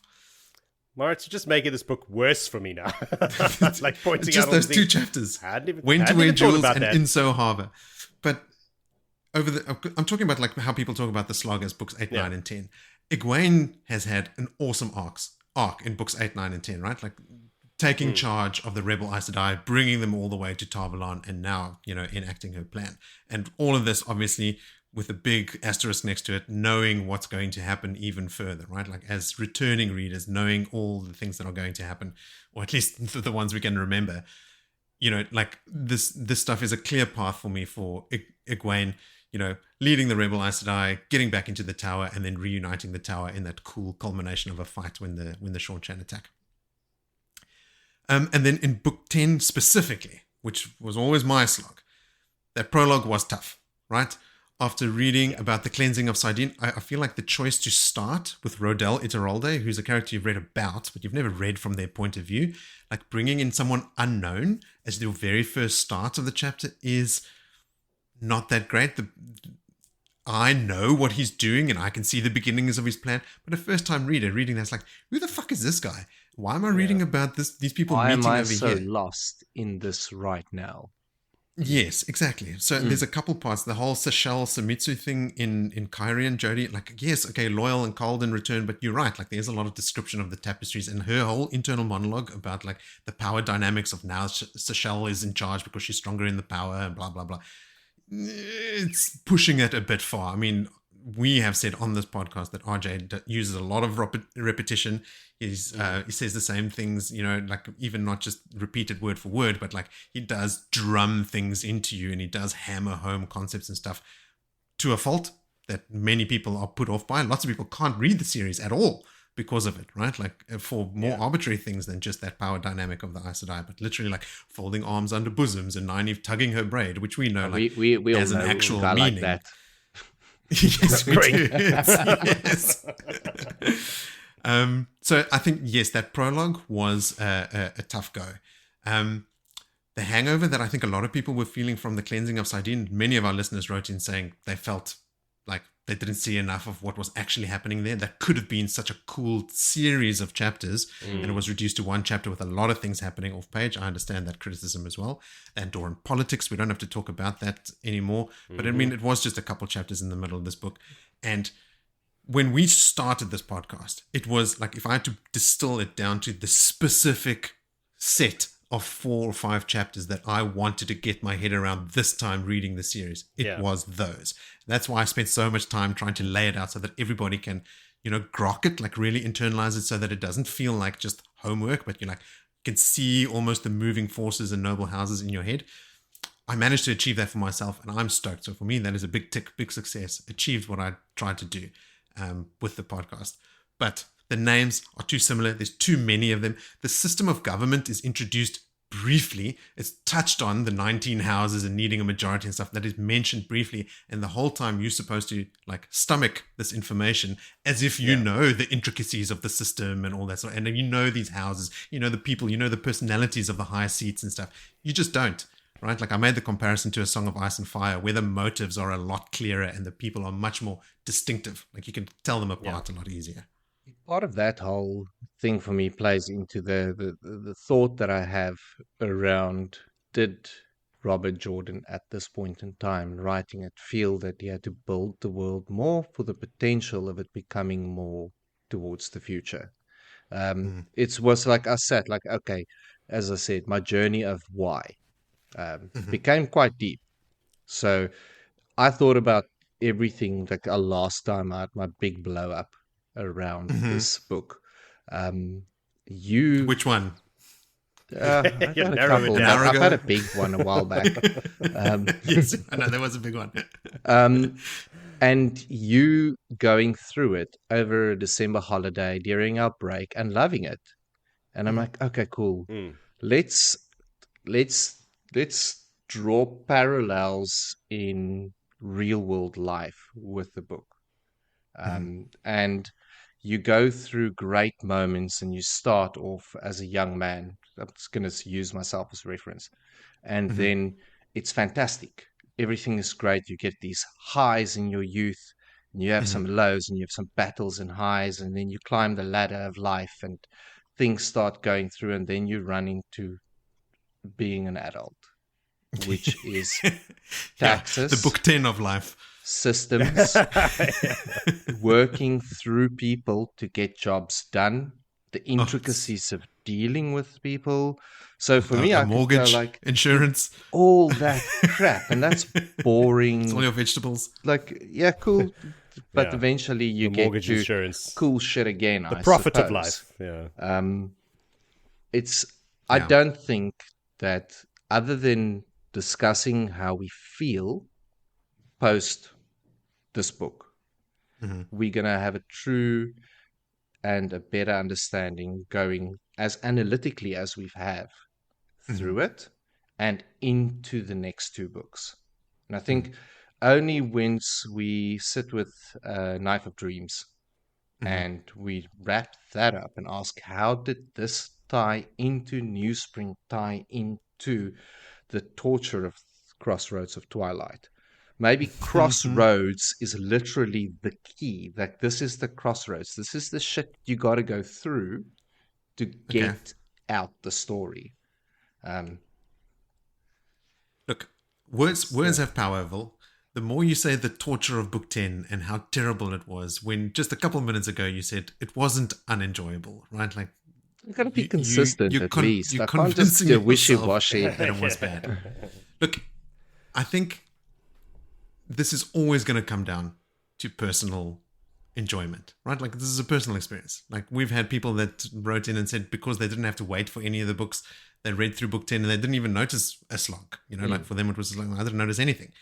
For other people who finished the series, like we had one just today saying like, I got to the end of the story and that Andorran politics meant nothing. It didn't add anything to the story. Is a valid point and true, but for someone like me, I enjoy the world building. I enjoy the lore and all that sort of stuff. If I can see something clever and fun and if I can get some enjoyment out of it, I don't need it to add to the direct conclusion of the story and the main narrative. It's all world building stuff. I just like being in the world, right? And so for me, I can say that there's no slog for me. There was, and I have now definitively slain that dragon for myself. Like, it was a perfectly fine and enjoyable experience. Does it make me super, super excited for what the other books are going to be? If this was my low point and I still had a good time, Yes, it does. I am fucking amped now for books 11, 12, 13, and 14, right? Like, it's going to be onward and upward. I can tell you, I am so amped for Newspring because I only read it once, and because it was kind of in that not knowing about Moraine's return, it was also kind of like, oh, fuck.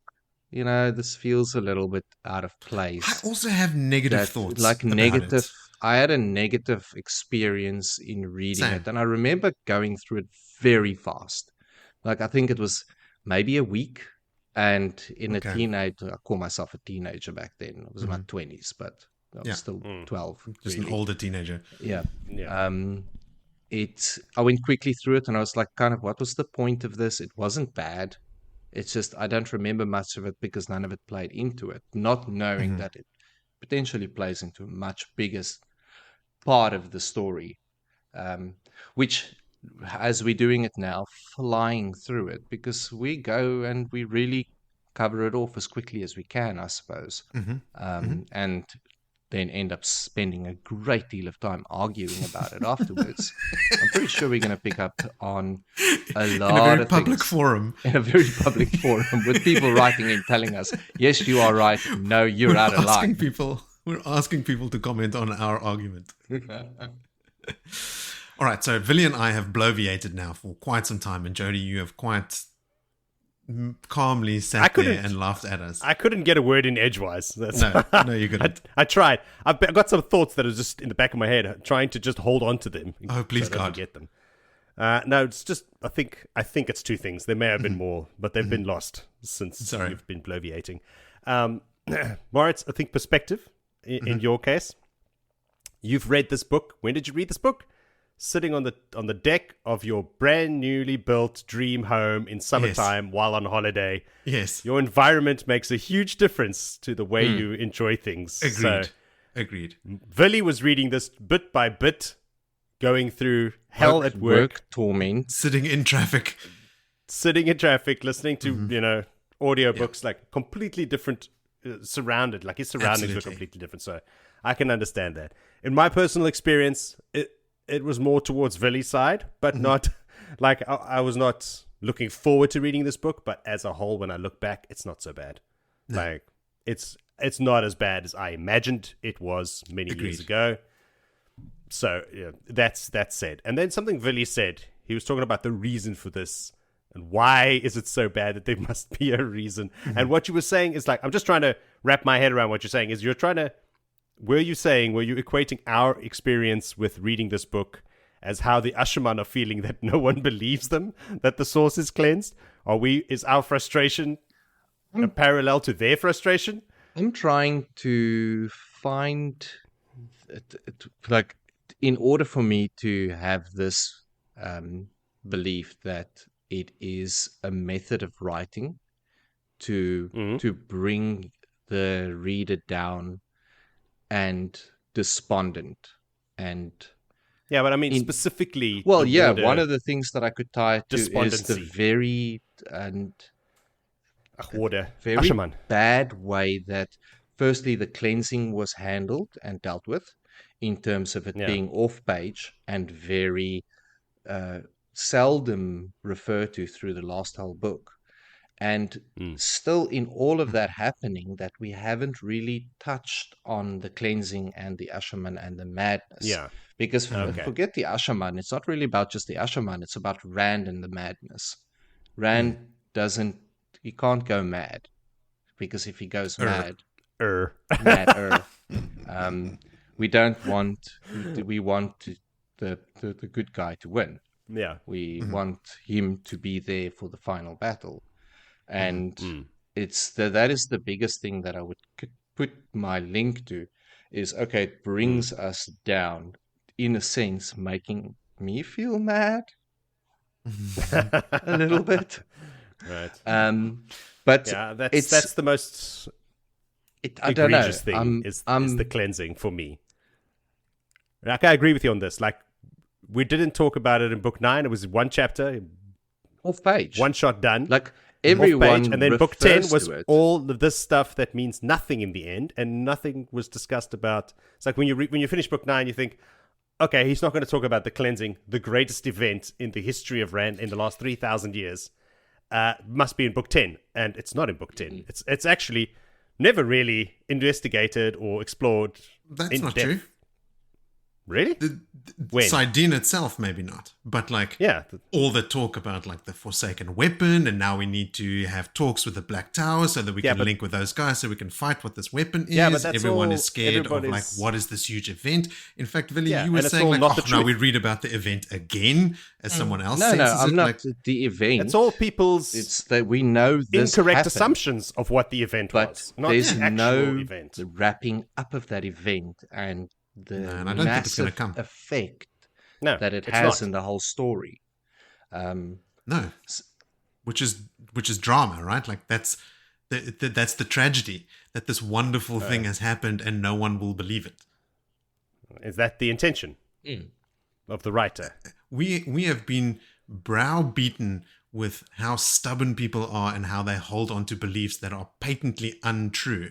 So yes, like the precedent has been set for maybe even exactly this reason, so that there can always be mistrust of the male channelers, right? You think everyone is just going to go, oh no, Asherman, they're all fine now because they can't go crazy. Yeah, so but they I mean, are cool. That's not going to You happen. could have had chapters written from the Asherman's perspective and from Rand's perspective, elaborating more on the cleansing and how awesome it is and what a great thing it is, and then nobody believing them. We get that. We get Luz Theron you talking get about it. Ned. Like, now he wants it. It's so pure. In 2 It's lines. so now he wants it. 2 lines. Two I sentences. think it's all We little- witnessed the cleansing from Rand's point of view. Like, how much more from Rand's point of view about the cleansing do you need to... Yeah. Oh, Moritz, stop it. Stop now. I see what you're doing. Like Egwene seeing Lelane's plan. I see your stuff. All right. You think wait, are you in league with Willie now? You're also turning to the dark. Willie, have you been compelling Moritz? I don't know. Hearts only know 3 people, and I only know 3 you guys. That's not At the us. start of this season and this book, I said, good news, there is no slog. Bad news, you're going to disagree with me. Yeah, but in the beginning, I disagreed. Now I don't. I wouldn't call this a slog. And I was surprised to discover that books 8 and 9 are also considered a slog. Yeah. But yeah, I can 100% agree. The perspective, I can see other people's perspective. I understand 100%. I mean, I held the exact same perspective on my first read, right? Like that was, I came to the exact same conclusion that many people did. So the secret is reread. Oh, Indeed. That is one. As many times one as is secret. necessary. Reread and analyze and listen to this podcast. Share it far and wide so more people can get on board with a better understanding. Capital idea. But I think that as a first read for anyone that does it a first time, and if you're flying through It's a bummer. It's a bummer, and I think it's by design. I think that is a very deep, long-term plot, game plan, whatever you want to call it. And there's a certain mechanism at work here, and I want to get to the other side where I can say, I believe that this links to that. That's why we've gone through this dip. It might be Egwene's complete redemption. We know how awesome that is coming now. Wait. Where she goes into the tower and uses her ill training as with the wise ones to show her hardiness and all of that. That for me, that's goosebump shit. That's how good that stuff is. I could think about it, and I haven't read it in years. And it's in my memory, and I'm like, fuck, that is great shit there. It's my favorite part of the entire series, is Egwene in the White Tower. Yeah, and also, I'm done now. From now on, I've only ever read these other books once. My double reread, I reread, even actually technically book 10, I just read chapter summaries because I had just such a bad memory of this book. But after this, it's all just... I've only read them once. Maybe I'm the same. I thought I maybe read Knife of Dreams because that's still a Robert Jordan book. Knife of Dreams is still RJ. So maybe I read that twice. But I cannot tell you right now, sitting here, what events transpire in this book. I'm so excited. I believe you. All right, while we're all in agreement, let's put this whole story to bed. Quit while you're ahead. We got one more little order of business, and that is to pick our favorite moment from the book. I have one. I had my ears open during your recap. Good. As suggested. And I would say Elviaran's comeuppance. That whole That is juicy. walking back into the tower, all like smug, I'm in charge of, wait, what the fuck's going on? And everything, her world just crashing down around her. Yeah. What the fuck happened? There's an army outside. Slap in the face. Shielded. Shut the fuck up. Fuck you. No longer keeper.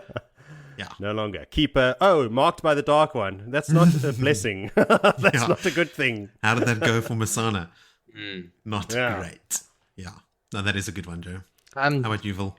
That was Megusta. actually one of the things that I did like, but I think out of a chapter, and I don't want to think about just a few lines in a chapter. Like every chapter where cool shit happened has got a lot of associated negative memories for me of having to read that chapter. So points that will stand out is Perrin finally throwing the axe away. But it's coupled in a very bad decision-making period of Perrin's life. He makes a good decision by throwing his sharp object away. Now he's just going to beat people up with a blunt object. So I don't know how it makes it better. Bludgeoning damage now.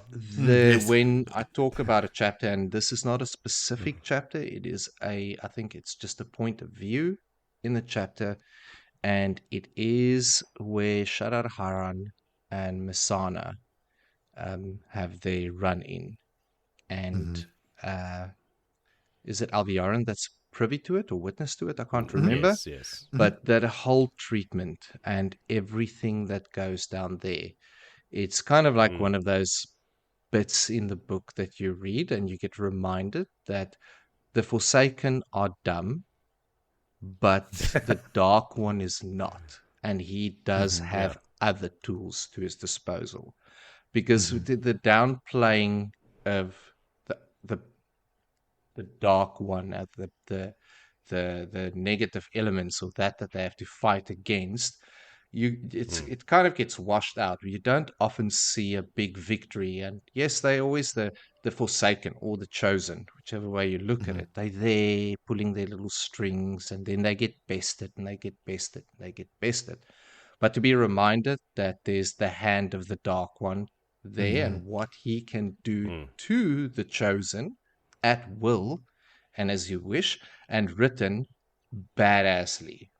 Like dropping off his mail armor as if it's just clanging down on the floor. That whole thing for me was a chapter where I was like, oh, goosebumps. This is good shit. I liked that. And it very much closely No surprise. ties in with Alviaran's very brief. Yeah. Like it was just before then that she got slapped by Elida, and she runs away to her room and then presses her little emergency call button and SOS panic button. Her Garmin save me. Willie, like this, I wonder if you like this as well, because it kind of reminds you of where you work. You know, like the Dark One's in here. Like everyone who works around him is a moron. And if he doesn't do it himself, nothing's going to get done. Willie being a Dark One, relating that to his job. Everyone around him is a moron. You don't do it. Everyone around you is a moron. Do you think I could kill the people? No, scrub that idea. No, you can torture them. You should want Jody to answer that. You don't have great stories without a great villain. And I like looking at, and as I've clearly taken up the role here, is like someone's got a bat for the Dark One and see their perspective and tell their stories. With a bad baddie or a weak in negative force, you're never going to have a great story. So I just want to see, sometimes a Forsaken. I mean, we're getting to the good Forsaken now. We've fizzled out the weak slowly but surely. So hopefully it gets a little bit juicier.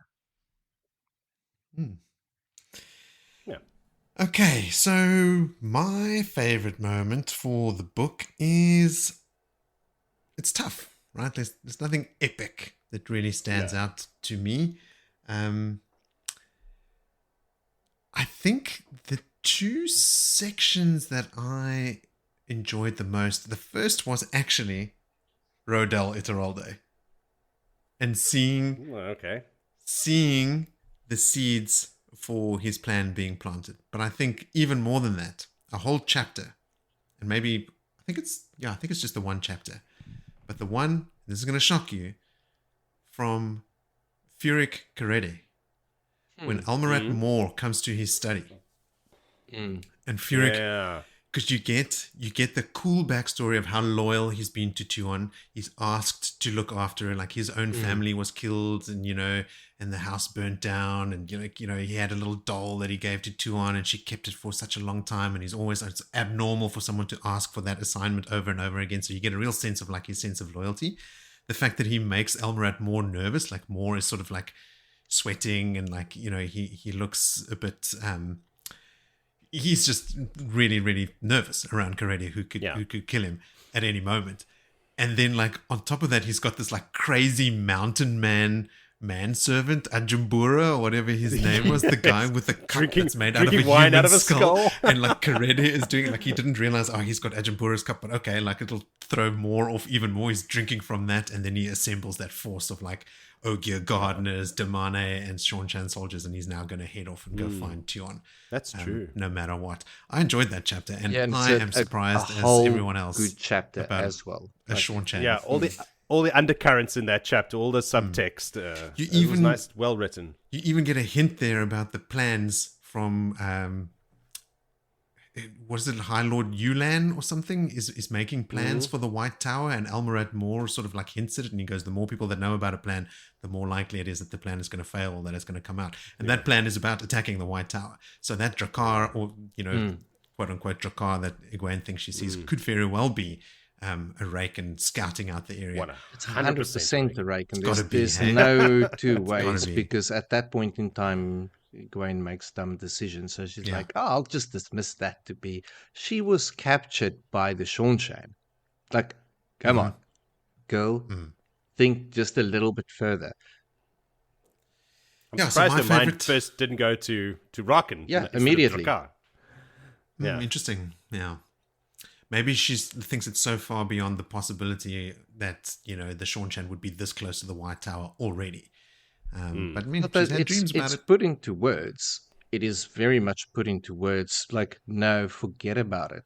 In the chapter, like Seanchan's miles away. We'll know about them before they come, and then just but in a very stupid way, right? Like, they're not talking about scanning the sky. We'll see them marching, ground, with their we'll giants. Be aware of, and they don't know how to travel. They don't have gateways. Well, they can travel quite quickly, not with a capital T, but with a lowercase t, with their flying animals, and that is how they attack the tower. And Egwene knows this.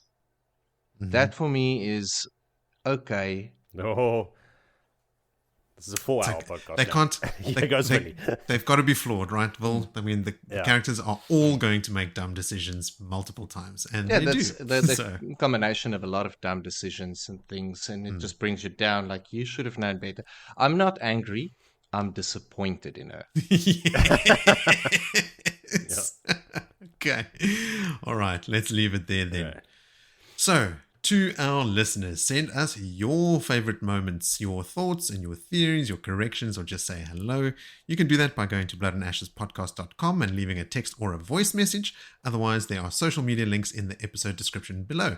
Once you've sent us a message, you can leave us a review or a rating on your favorite podcast app, and then you can start preparing for next time on Blood and Ashes, where we will start New Spring. We will cover chapters 1 through 5. Jody, that is 5 chapters. I see you were confused there, but you don't have to do it on the fingers. And they won't be very long. It's a short. I've already read the first 2. These chapters, I mean, we know how it starts, right? It starts with the foretelling. The first chapter is called The Hook. No, it starts The with Wish Fulfilled. Then Practice. Leaving the Tower is chapter 4. Rad. So Moiraine gets on the road pretty quickly, hopefully. And then the human heart. Don't know what that means. It's ripped out Yes. by Drakkar. The chapters in this book are actually quite short in general. They're shorter than the chapters in the mainline book. And we will probably cover all of New Spring in just 4 episodes before we get back to Knife of Dreams. So it'll only be about 2 months of New Spring before we can hop back into the mainline story without too much of book 10 and everything before it disappearing from our now age-addled Well, memories. I hate to point to the obvious, but in the Southern Hemisphere where we all... sorry, not you, Jody. For me and Mo, we'll go I live in into the superior spring north. at the end of New Spring, which is just going to be like so on point. You're going to go into winter. Well, I'm starting New Spring in spring. No. So- You're in summer. What do you mean, no? No, I'm not. It's May. Okay, well, that is all very exciting, but until we get there, I will say to everyone, sleep well and wake. Good evening. Peace.